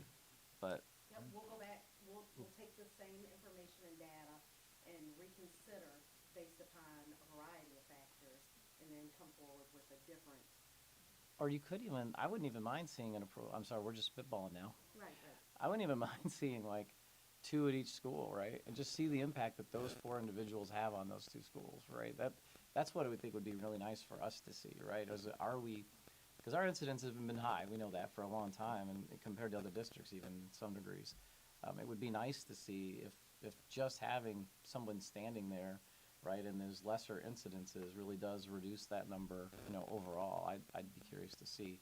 So whatever you guys think, but yeah, if we could just start smaller and maybe then test our success, then maybe we know which way to go. Yes, sir. I agree with starting smaller, and I'm also curious, back to Davy's question about what is the role of the people in these positions. I know you mentioned when they're tasked to do things like police dress code and other things that you don't feel are really their role. What is their role? Could you say more about that? With the policing dress code is the security's role. We don't want the SROs doing that unless it's in their course of their other things to do. It's their job is to provide a safe environment for the students to learn through enforcing the code of conduct. And it's all the elements of the code of conduct that are within student behavior. So where the SROs, that's not necessarily their wheelhouse. So they shutter the kids to class. They monitor the different areas the students are supposed to be, but only at limited times, or not supposed to be at all. They have, I could go back to the math, but they have a lot of space to find out where the students are hiding, and they are hiding. And we often hear that, right? So I don't want to dismiss this or say that this is not important. We often hear it as we're, talking to people across the district that there is some issues and concerns, right, with students roaming the halls, not being where they're supposed to be, I think. So obviously when we're looking or talking about the appropriate training and support, that's what I'm talking about. Like, how are we training people effectively so that we can maximize how we're utilizing people in the different buildings, and that we're doing it in a way that allows us to support other positions across the building. Does that make any sense? So that we're maximizing the support Yes, ma'am. all across. One of the things that because we are at such a low census level for our security assistants, they don't even have the opportunity to do a lot of that support. They're running from fire to fire to fire. They're spending more time putting out fires than they are trying to prevent them. And that's one of the reasons why we're coming to you with more people, is so that they have that opportunity to support those. Right, like different even organizations. mentorship, I'm even thinking about mentorship gigs and, like things like that, right? Where the role, is not just so authoritative or, we're here to be proactive, right, rather than reactive. So my hope is that we can maximize something out of that as well. Absolutely, that is one of the main goals of what we're trying to do. JJ and I, I'm sorry, Jose and I did meet with the security assistants, and we shared the job expectations, and we asked them, tell us what happens on a daily basis. Tell us what your needs are. Tell us what could improve the service that you're providing in your role. So they gave us a lot of different things, talked about the space of the building. Sorry. Talked about the space of the buildings, talked about not being able to watch students, not being able to do bathroom checks, not being able to cover the cafeteria like they feel they need to because of the number that they have, or based on absences or other things that pull them away from monitoring hallways, the support that they need in order to be more effective. So we have had those conversations. They've talked about trainings they would like to have. They talked about even their uniform, making themselves more visible while they're going throughout the building and making sure that students are where they need to be. Talking about some of the disrespect that they experience with the students and how they need to move forward with writing referrals and then taking them to the office and potentially seeing a dean or doing whatever the next level of discipline might be for them. So we have heard their voice, and now we just need to figure out how to make the dollars work and then shuffle the pieces so we can identify what the best staffing level is to meet the needs. So just wanted you to know that we have engaged them and we have gotten that feedback. And that's definitely important because we want to make sure that they also feel supported and that they have the appropriate training to feel like they are equipped to support the staff and obviously the students and serve as, whatever it is role that we need them to serve as, right? So thank you. It sounds like security assistants are needed mostly during times when students aren't in classrooms. Do we have a sense of yet how some of the other things that we've put in place, like counselors and social workers and the code of conduct and the deans, are those helping so far? And is this like the next step to make it even better, or does that make sense? Kind of. That's a Kyle question. I, I just want to Calm make sure the down. right person answers. yes. I was like, wait, what? Not even prepared. Thank you for stepping. This is going to be anticlimactic. I think that is what's to come, is our dive into the middle of the year data, Oh, to really look at that. So I could talk a little generally about some things that we're seeing, but really when we come back in, I think next month to present that data, we'd be able to kind of answer more specifically. In some ways, I think it is effective in terms of access to services and supports. Other ways, we're not seeing the trend necessarily shift the way we hope, but we also realize that it's going to take a little bit of time. Okay. So, Seems like a big part of this is just being present. Like having eyes. Yeah, Yeah. exactly.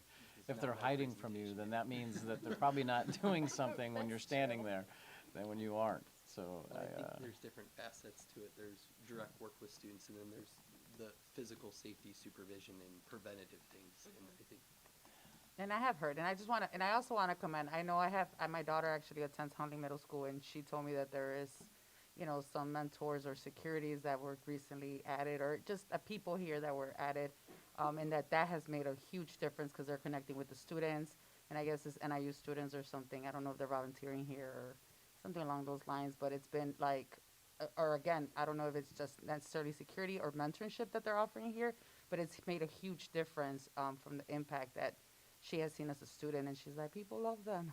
Students love them. So again, that's why I'm talking about what else can we do with securities that can provide that type of support in a way that it allows also for the students to be able to connect with them and create that culture, right, and climate that allows for students to feel more comfortable and that not see them as just, oh, they're the securities, right, but rather there is a mentorship part to it or something of support that can alleviate some of the additional things that we're seeing.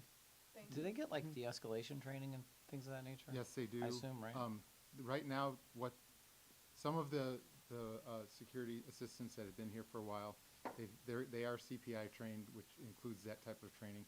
as well as getting some of it through our Navigate 360 training modules. I'm giving them some more through that, as well as GCN training. Like I mentioned, I'm trying to find a contractor that will come out here and train our people in both the verbal and physical de-escalation training that they desperately need. But they do get that training. And on the proactive side, if they're running from fire to fire to fire, they don't have the opportunity to stay in one place, observe what's going on, and catching those problems before they become so big they are now a fire. And that I've seen it happen to where the security assistant will go to the dean or the counselor and say, hey, these two are having a problem, they've been jawing the whole time. But that's once in like a day maybe, and you need it almost once every passing period. There's some little nipping of students going after each other. They just don't have the time to be able to do it. They're spread too thin. There was an incident at the high school where two students, during class, both went to the bathroom, but then congregated in a stairwell where they knew there weren't cameras, and they believe that there's not much patrol that happens there. It was a negative interaction that happened, but when questioning both students, they said, oh, there's no cameras down there. Like, they said that very matter-of-factly, and basically explained that's why they went into the stairwell, because there's no cameras there and there's nobody patrolling. So, to support what Jose said, students recognize the cycle of the security assistants traveling through the building. They believe they know where the technology's at. So the bodies right now would be the answer to that. Sounds like we have consensus to hear kind of your next Plan B. iteration of this plan. And is that right? We have consensus to kind of bring this back? Yes. Yes. Yes. Okay. With more information. With more information. And I also do, again, I want to commend some of the work that Ms. Redmond is doing here at Huntley, because this is one of the schools that I'm the liaison for, right? But aside from that, I've heard about the bodies being in certain corners, even Mrs. Redmond being in certain hallways, making a difference from what I hear, again, from my daughter and her friend's perspective, like how just her standing in certain places in the buildings, deters a lot of the unnecessary extra behavior past the bell ringing or whatnot, right? So definitely, I understand the importance of it. So I don't want you to think that we don't understand it, right? We do understand it. Just if we could do it in a way that allows us to do it a little bit slower, that would probably be great, if possible, right? We'll work on something for you. But We'll thank work you, on it. and When thank come you for back, everything. I don't know if you guys will be open to voting, but I would be open to voting next time. God, should I just create two information did, so action moments? yeah, This you is like did. the worst day ever for me. So because I feel like we've sort of already put you through the information part, but Right. if you could like throw like maybe like 3 options with the relative cost of each, then Then maybe we we can could discuss it as a group and kind of say, okay, let's try this one first, and then we can vote on it. I think that would work.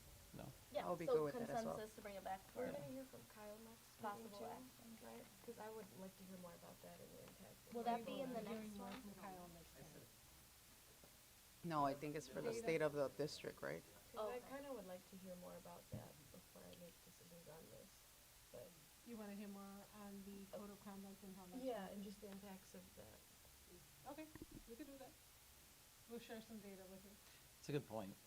I mean, we changed 17 things at once. How do you know which one was effective, right? That's, I like reversing roles. Maybe we're, that's yeah. a fair point. I You feel like are. we're reversing roles today. I know, right? All right. Let's well Thank you. Thank you. So we'll bring Thank it you. back. Yes, we have consensus for that. Next is staffing request, Jefferson after-school program tutors, and it is grant-funded and informational by Deetra Salas and Billy Wermo. Nice putting that in there, I like right, in the grant-funded. title. That's one of my favorite. right We want to emphasize that it's grant funded. All right, we're all So on this line. Let's just go ahead and say, bring it back. So, just to make clear, we're not gonna go information action for this one. All right. So we have schools that are designated, obviously, and we receive monies, through ESSA, and then we, allocate a lot of that money to tutoring to help, our designation go up. And just so you all know, at our elementary, we have founders, Founders, Little John, and transition from targeted to commendable. So sorry, I was more focused on this year. But Jefferson has not been one of our designated schools, but to be equitable, we want to make sure that we're providing them tutoring, their students tutoring if they need it. So Jefferson was one of the schools who said that they would like to take advantage of tutoring. So we asked Michael if he would look for some ESSER grant money, and he was able to find it for us. And that's why we're coming to you for action next board meeting, not informational. How fast do we need it? Are there any questions? Is there more that you want to tell about it, or that's? These are hourly positions. They will be supported by teachers in the building or student teachers that might be assigned to that building as well, or maybe another building. But that's who will fill the role, and it's an hourly position. So no benefits, just the hourly rate. Covered by the grant. Yes, for me. Any other questions? Consensus to bring this back for action? Yes. Okay, Tutoring, thank you. good. Thank you. You gotta remember to put that grant funded stuff on there right away. Subject D, maintenance grant application, and this is information and action, it says. We'll let you. Grant application. Yes, grant application. Go ahead. What I'm bringing forth tonight is just a request to apply for an ISB maintenance grant. It's $50,000 of matching funds. It actually ties back to one of the projects that you approved to go out to bid tonight. That is the Huntley restroom renovation that we have that has a current estimated budget of over $800,000. So we just are looking for the board's approval tonight to move forward to apply for the grant. Yes. So it would potentially save us $50,000, That is correct. because it's money we're already allocating. Well, you've only approved us to potentially. bid it. Yeah. Once the bid results come in, then we will be able to determine Okay. if it can be allocated. And we're doing this in action because of the deadline. Yes, we have a deadline of this Friday to submit the application, so Michael's just waiting for the approval so he can hit the submit button. Any questions? I'm ready to move. All right, I'll read it. It is recommended that the Board of Education approve the application for the school maintenance grant program for the restroom renovation project at Huntley Middle School. Is there a motion? So moved. Second. Roll call, please. Yes. Yes. Yes. Yes. Thank you. Next is subject E, request to purchase Chromebooks for one-to-one curriculum integration, and this is informational. Well, we got the big ticket items coming up. But it's budgeted for. Ooh, okay. All right. So we're in our 10th year of our one-to-one initiative. So it supports grades K through 12. This rotation cycle would be specifically for first grade, fifth grade, and ninth grade. So that way we get our 4-year rotation cycle with the students. And then we get a 5th year out of these devices for ROI when they enter the loaner pool. So the devices, again, we're looking at Lenovo 500Es, which has been consistently what we've been going with. So we've standardized across the district, which also makes our supply chain issues easier. It makes the rotations easier. It makes the loaners easier because then you have the same adapters across the board, all that good sort of stuff. This year, the devices are coming in at $535 each. Yes, that is a 10% increase from prior. We are seeing that across the board. And when looking for other options that are out there besides the device we've been standardizing on, we have not been able to find a group that is willing to do the 4-year unlimited accidental damage warranty that includes the battery. So many of the vendors, as soon as you mention you want the battery included in that, they drop off, or they're willing to give you a year. So we're continuing to work with the partner we have had in the past and are looking to continue. Questions? When you look at those other vendors, let's say that'll give you a year on the battery, from a device cost perspective, is it, I mean, have you run the numbers to say, like, you know, if you had to replace them ourselves, what the average cost of that be? Because I don't really know how many batteries we'd be replacing per annum. Yeah, so typical battery runs about $50. So if we even guesstimate that about half of them potentially will need a battery within that 4 to 5 year period of time, you basically eliminate any sort of cost savings you would have had. plus then you're also increasing the labor costs internally. Sure. And the overhead of either hourly or IT support specialists having to do that work versus basically the logistics portion, which we're currently doing, of just having to box it up, ship it out, get it back. Sure. So with the CapEx, OpEx, and then also eliminating the return on investment all at the same time, it doesn't make much sense. Sure. Okay, perfect, thank you. Any other questions for Ben? Consensus to bring this back for action? Yes. Yes. Thank you. Thank you.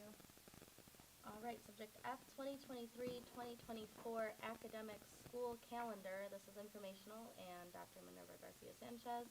And we're already talking about next year's calendar. Already talking about next year's calendar. I know everybody's waiting on bated breath to be able to see what that looks like. Unfortunately, we're not sharing a copy of it today since Jackie and I actually went through and entered the calendar into ISB's template, which allows us to be approved, right? So in order, before we can bring it to you, we need to make sure that ISB would approve what we would need to do, what we're requesting to do. And right now, there is an issue with one of the dates in the calendar. We're short one, and we just want to make sure that we clarify it. Kind of happened to us last year as well. So we want to go through and meet with the unions and clarify it first. Once we've done that, then we'll bring it back. But everything else is set up with the ISB template to be on track. We just want to clarify that one day. Once that's done, we expect to bring it back in December. Right, Jackie? Thumbs up. All right, wonderful. Any That's it. questions about that process? No? All right, thank you. Next, subject G, courageous principal out-of-state travel. This is informational, and again, Dr. Minerva Garcia Sanchez. So yay, this is grants. We were able to apply, and we're given an opportunity to send 20 individuals to the Dallas Deloitte University courageous principals that we sent the principals to and cabinet members to in October. The dates would be February 17th through the 19th. February 17th is a Friday, and then the 18th, 19th, Saturday, Sunday, and then on Monday we are off, I believe, on a holiday. And so we would like to have the permission to be able to send the staff out of state for this professional development. All of the costs are covered under a grant, so there is no actual cost to the district. Sounds good. Information to bring it back in December. Any questions? No.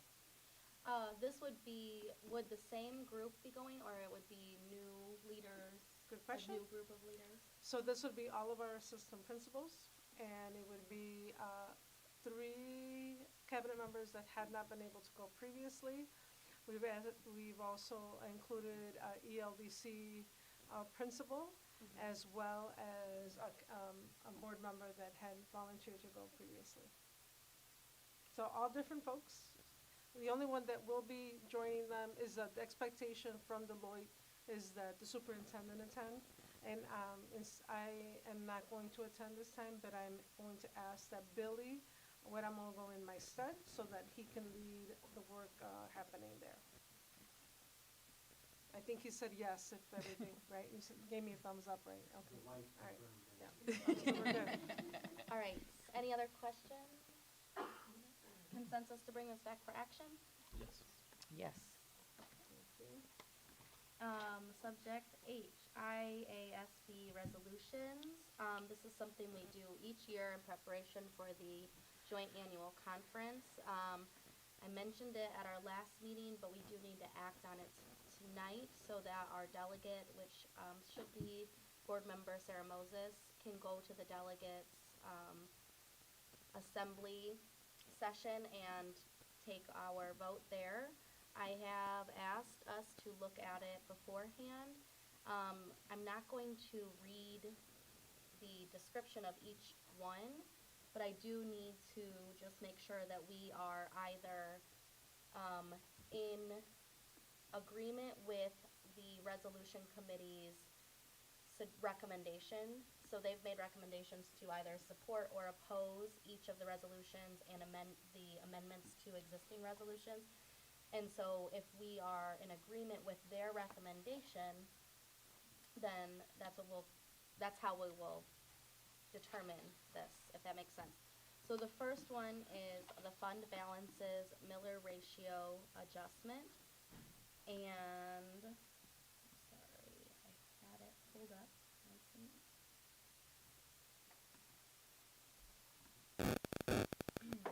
And that one, it's a financing public education local resolution, and the resolutions committee recommends we do adopt, or recommends do adopt. Is there anyone that disagrees with that or wants to raise a concern about it? Support. I'm good with it. I Good support it. with it? I don't have any questions. Okay. Do we have consensus to, Recommend to adopt. yes, to recommend to adopt? Yes. To follow the resolutions committee recommendation to adopt? Yes, for me. Yes? Yes. Yes, okay. The second one is a financing public education other, and it's alternative fueled school bus funding. And the resolutions committee recommends do not adopt. Does anybody want to raise anything specific about that? Do we have consensus to accept the resolutions committee recommendation to do not adopt? Minerva, do you have any comments on it? I actually didn't ask her to look at it at all, so I don't know if she has, to be honest. I think that we would probably need to talk about this at a cabinet level, definitely with Cindy and others, to be able to give you feedback. I will I would say, prefer to have honestly, some feedback from the cabinet on these if in the future, you well, mean? I'm just saying, yeah, because we're voting on things that I don't deal with on a daily basis, so for me to have that kind of insight would be difficult. Yeah, that makes sense. I think this one, some districts own their own school buses and hire their own school bus drivers, and so they might have more of a stake in whether or not their support, they want IASB to lobby for funding to, for alternative fueled school buses. I think because we contract out, we maybe don't have as many options, but unless we're gonna buy school buses. Yeah. Not buying school buses. Right, Cindy, we're not buying school buses? But I hear what you're saying, Jeremy, because they would have potentially more information Right. to help guide us. We can review and then get back to you, probably. Well, we have to take our recommendations to the meeting on meeting. Friday. So, I think we can probably take a look and give you a recommendation soon. Do you need to vote, is that because you need to vote on which way you're gonna go? Yeah, I will keep that in mind though, I'm just, going Cindy, forward. I'm just wondering if you could take a look at it while we're here. Maybe we can All right. give her some time to do that. I'll move to the next one, which is a local, state, federal relations, resolution, firearm dealer location. So the submitting district was suggesting that they lobby for the distance, to sell firearms is further away from schools than what it is currently, which is 1,500-foot radius. And the resolutions committee recommends that we do not adopt it because, From 500 feet to 1,500, I believe. oh, it's currently 500 and they wanted 1,500. And it says that the committee understood the point about the trauma that might be caused by seeing gun advertisements from the classroom, but thought a different statement about firearm advertising might be more impactful. Is there anyone that wants to not go with their recommendation? I support the recommendation. I feel like I have a question, but I apologize for asking this sooner, that's my bad. But what happens if we don't? Like, Sarah just goes and says we don't agree. Yeah, and then they go by, it's majority vote there. Okay. So if enough people disagree with the resolutions committee recommendation, then they will, support getting this legislation changed. And Well, they then I will, disagree with lobby this for one. it. I mean, we voted not to have alcohol served within 500 feet, or I think it was, of our school buildings. I'm not sure why we'd be. So currently, there is legislation that prevents firearms from being 500. sold within 500 feet radius. But they want to So extend they that. want to extend it to 1,500. 1,500. This, Further away. the school district that, or the school board that, submitted this resolution. It's like just people seeing a gun shop. That's what it's really about.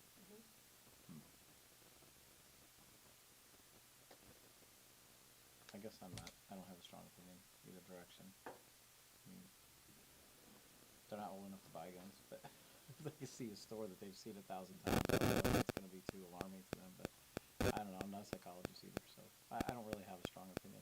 I would go with whatever you guys want to do. I guess I'm not really understanding, like, their acknowledgement of the trauma, but then saying a different statement about firearm advertising might be more impact. What do they mean by that? Like, it's so ambiguous, and I feel like I'd be more comfortable if they gave a concrete, this is a solution. So a district or a school board has to then Probably a firearms lobby. submit, like a resolution or Oh. a proposal for that statement, that position statement. Okay. Yeah. But you are thinking you would not like to follow the resolution committee's Yeah. recommendation. Is there anyone else that, I mean, I don't know how that affects those businesses. Like, what if there's already a business that's a grandfathered, I suppose, that kind of thing. Like, that seems like a weird thing to vote on anyway, but, yeah, again, to me, I don't have a strong opinion, so. Stacy, do you have an opinion one way or the other? Is that a trick question? I don't have a strong opinion on it either, so if we have. Y'all can, I have one that I do have a strong opinion on, so if this is the one y'all don't agree with me, that's okay. I can But- support you already. Okay. Okay. So, So we're choosing not to support? yes, Yeah. we're choosing to oppose their recommendation. Do we have consensus for that? Fine by me. Okay. Can we revisit the alternative fueled school bus funding? Yeah, I'm actually in support of their not recommending it, only because if what they're talking about is the transportation reimbursement formula really isn't prepared to take the cost. Sorry to make you walk to the microphone. That way people at home know People what we're at home talking are about. like, what did she say? Because when I was looking at the recommendation, it looks like they're recommending not to support it because the transportation reimbursement process and formula really doesn't support additional funding.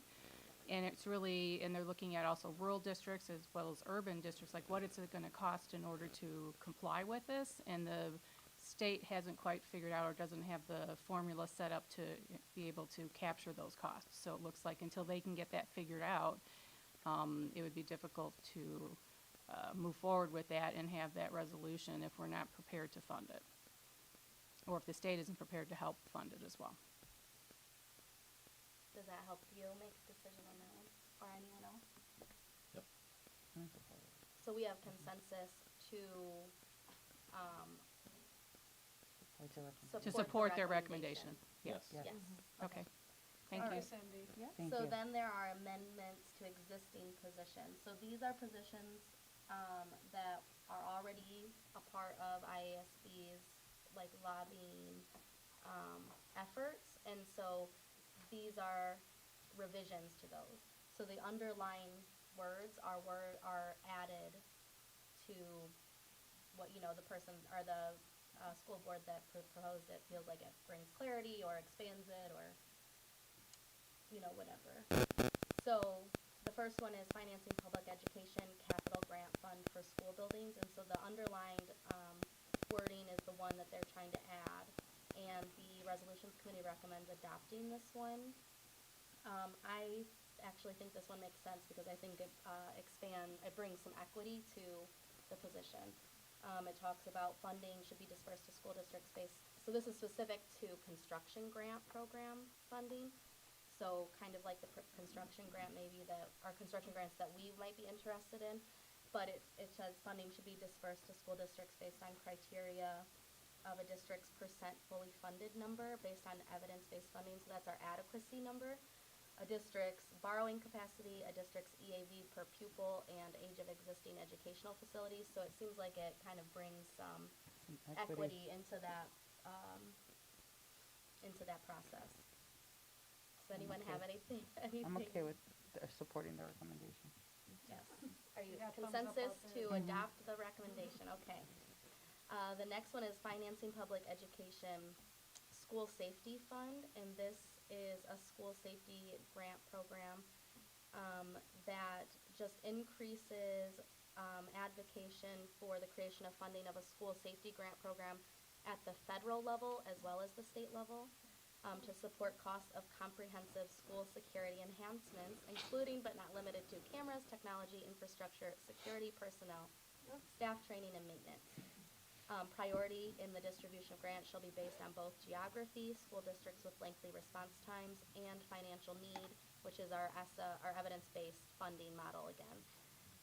So this is just, again, adding support, not just for them to lobby for state funding, but federal funding to enhance school safety grant programs. And they are the recommending, yep, right? the resolution committee recommends do adopt. Is there anyone that disagrees with that? Yes, we recommend to adopt. That one is do adopt. Do adopt. Can you just repeat that language really quick? So it was It was to pursue funding from the federal government, or? So the position statement is the Illinois Association of School Boards shall advocate for the creation and funding of a school safety grant program. So it's their position that they're already doing this, but only at the state level. So this increases that advocating power to the federal level and increases what it would be used for. Kind of defines how it could be used. I'm not so much a fan of that. No? No, because it's going to create a bureaucracy at the federal level, which we really don't need any bigger at this point, in my opinion. So, because every time you try to create a fund, you have to create people to run the fund, and then you have to pay more money for that, and it just ends up growing the size of the government, frankly. Okay, People, I hear what it you're wastes saying. money, essentially, in my opinion. There's something we should be able to handle at the local level, in my opinion, but that's just me. You guys can move however you want. I don't know if I'm just looking at this form funny. Because they but- can always go after the federal government for money, right? They don't have to create an entire department or division around that specific thing, if you know what I'm saying. They can just try to get money from them to support their version of it at the state level. Yes, so I don't think they're talking about creating a separate department. They're just saying expanding their advocacy to ask for this kind of funding Request it. from the federal government. If that's what it's truly for, then yes. If it's to develop a new sort of funding vector at the federal level, then I don't know that that's necessarily what I would vote for. I hear what you're saying. I don't think it's quite that, though. I think it's more Okay. like, I don't know. So I don't know if I'm looking at this wrong, but So it goes Cindy, did you get a vibe on that one? from page 14 Did you read that one? to 15. Because that language sounds a little questionable. the do not adopt here, is that That's the referring one to? Look, that we've lost starts everybody now. legislative activity on the other side of We've gotten into the boring stuff. Oh, It's the It goes 15. by column, so it goes down the right So it column, is down the left recommending that we column. That was adopt it. confusing me, Yes. thank you. Cindy, I did you have support something that. you want to add? Well, as I'm reading it, I mean, what my interpretation is that they're just expanding it and providing equity, kind of similar to the Capital Development Right. Board grants. And then basing the priority funding based on your tiered districts, just like an evidence-based funding kind of. So that's how I'm reading it. Oh, wait, is this that one or the next one? No, that's the No, one. that's the one. Same one? Okay. Yeah, the school safety fund.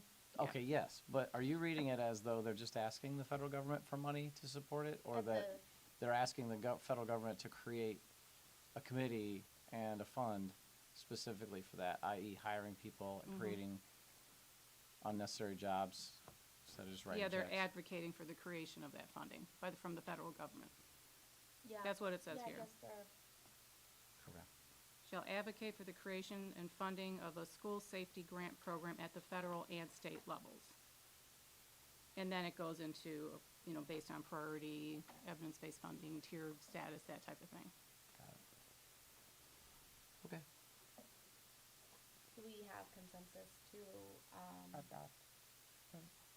yes, to adopt their recommendation? Yes. Yes.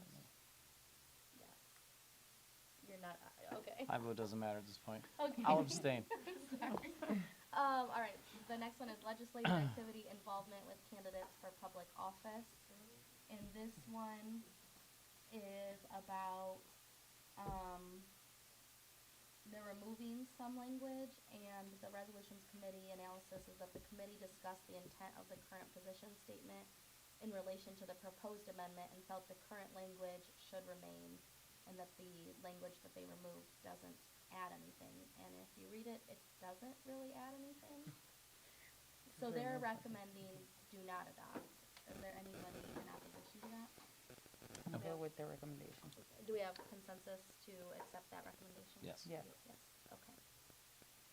The next one is, local, state, and federal relations mandates review committee, periodic review of state and federal mandates. And this is adding that the Illinois Association of School Boards shall support legislation for the creation of a committee on mandate review, and that all mandates shall be subject to a sunset provision, so that's the added language to it. And the resolutions committee analysis believe that many of the points raised in the resolution on mandates are currently reflected in the current position, are currently reflected in IASB position statement 6.02. Good. I don't actually, again, I'm not educated enough to know if that, what the hell that's even about. I Gotcha. honestly, Oh, you want to speak to that one, Cindy? Well, and To bring I mean, I could read the whole be thing, honest. I just don't know that it's. I mean, basically what it's stating, because school districts, there's a lot of mandates that happen when we go through the legislative process every spring. And a lot of those mandates put a lot of burden on school districts, financial burden for sure. And so what I read here is that there should be some sort of sunset provision on some of these mandates, so that way it can be controlled to some extent.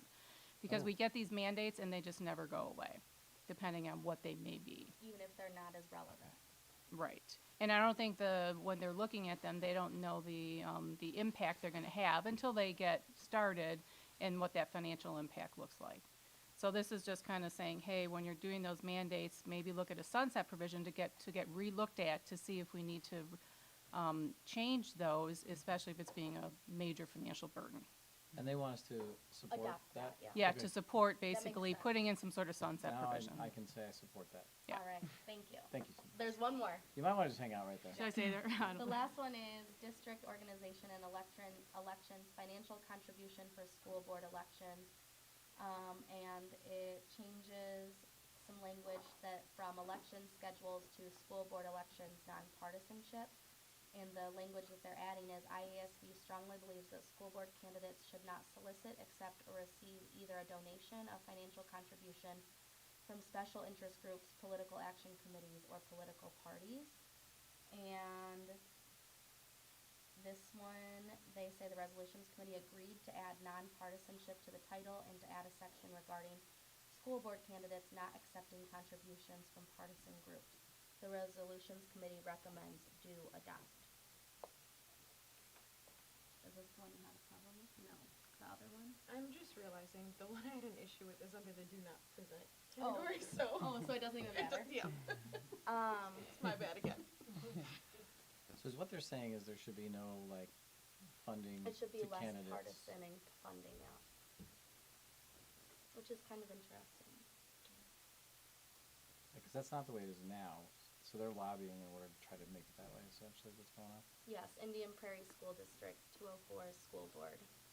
I think it's genius. You like it? I'm in support of it. Okay. So do we have consensus to accept that recommendation, adopt that recommendation, support that? Yes. Yeah? I do. Okay. So the only one that we did not agree with the recommendation was the gun one. Okay. All right, that's it. I will record that and get it to our delegate. Next is the superintendent update, subject A. I feel like I'm the person between right now and sleep, right? I'll be brief. I only have 29 bullet points. No, just kidding. I thought you were just kidding. Oh, wow, I thought you I were have too. 7. I have 7. It'll be quick. So first and foremost, I want to say thank you to everyone who completed the survey. We really appreciate it. It's going to help us to really make some additions, some changes and adaptations to the work we're doing. More to come from me in the December monthly newsletter that I'll send out requesting some support. So thank you so much for that. Second, next up, Happy School Board Member Appreciation Day. Thank you so much for everything that you do for us. The third thing, am I going too fast? See, now, okay. Look at that. Like no Look at cake, that. no cupcakes. Come on, man. The next thing is a clarification. I had a board member ask me about the annual summative designation from the Illinois report card, the Illinois School Report Card. So I did attach that. You all have access to this. I want to make sure that you all understand. We want to get to exemplary. Got it, right? But right now, we're in a good trajectory. We have 6 commendable schools. DHS, Cortland, and Jefferson have been commendable, and we're adding to that Founders, Littlejohn, and Malta that moved from targeted to commendable. So thank you for that hard work. We currently have 5 targeted schools, 2 that moved up from comprehensive. We don't want to be there.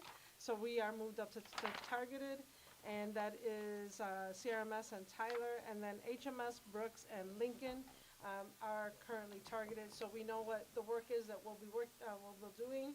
And I just wanted to make sure that you and everybody else saw. It's on our website, thanks to Rita, who has updated our website, along with David.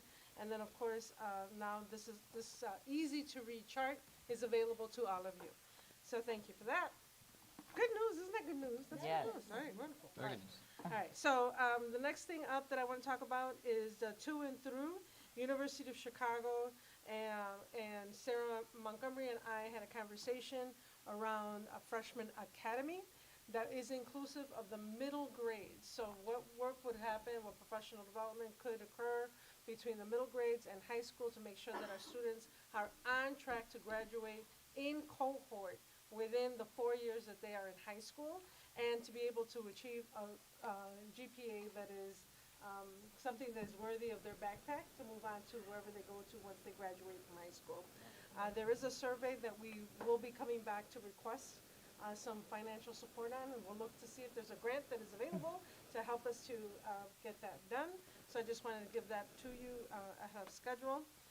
We're also talking to Kish Community College around dual credit and dual enrollment. More to come on that later on. Not enough for me to share right now. Next up is the National Equity Project proposal for professional development that would bring leaders and teacher leaders together for PD around issues of equity or needs for our school and our district. There is a professional development over the course of 6 sessions. We can either do it virtually or we can do it in person, and that work, it's a $5,000 difference. Again, I believe I've spoken to Mike around some professional development grants that are available. I'm going to check in with him to see if that's something that's doable, and I may bring that back to you all in December. Let's see. I want to say thank you. Well, did everybody get to see the annual report? Yes. Doesn't it look gorgeous? Beautiful. Isn't it Very nice. absolutely wonderful? So there's a lot of folks to thank. A lot of folks put in some content in there.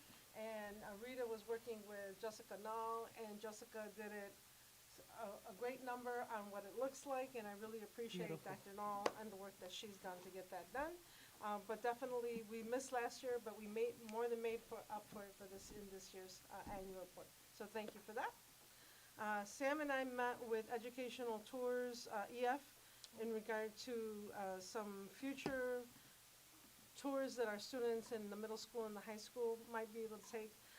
Sam and I think, need to have a conversation around what that might look like for the district and for our students, but definitely something that's on on my agenda for our students to have access to something that, isn't as common anywhere else. And so I'm really looking forward to seeing what that might change for our students. So more to come on that.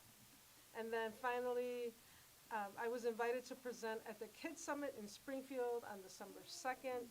Due to a conflict in my schedule, it turns out that Billy will be doing the presentation on our behalf, and he will be discussing kindergarten equity. So we'll send all positive vibes to Billy because he's going to do a wonderful presentation in Springfield on December 2nd. And that's it for me. Yay. That was fast. Billy's a new proxy. Individual development service. Oh, okay, got it. Yeah, I'm sorry, yes. That's awesome. All right, so, Oh, and we, just an update on the website. Rita's doing a great job on updating it, getting it looking better. She's working with David. Still more work to come, but definitely take a look, take a gander. all right, with that. Oh, yes, let's do that. It's recommended that we take the consensus we had on these resolutions to the delegate assembly. Is there a motion? So moved. Second. Roll call, please. Yes. Yes. Yes. Yes. Thank you. And then with that, the meeting will be adjourned. It is recommended the Board of Education adjourn. Is there a motion? So moved. Second. All in favor? Aye.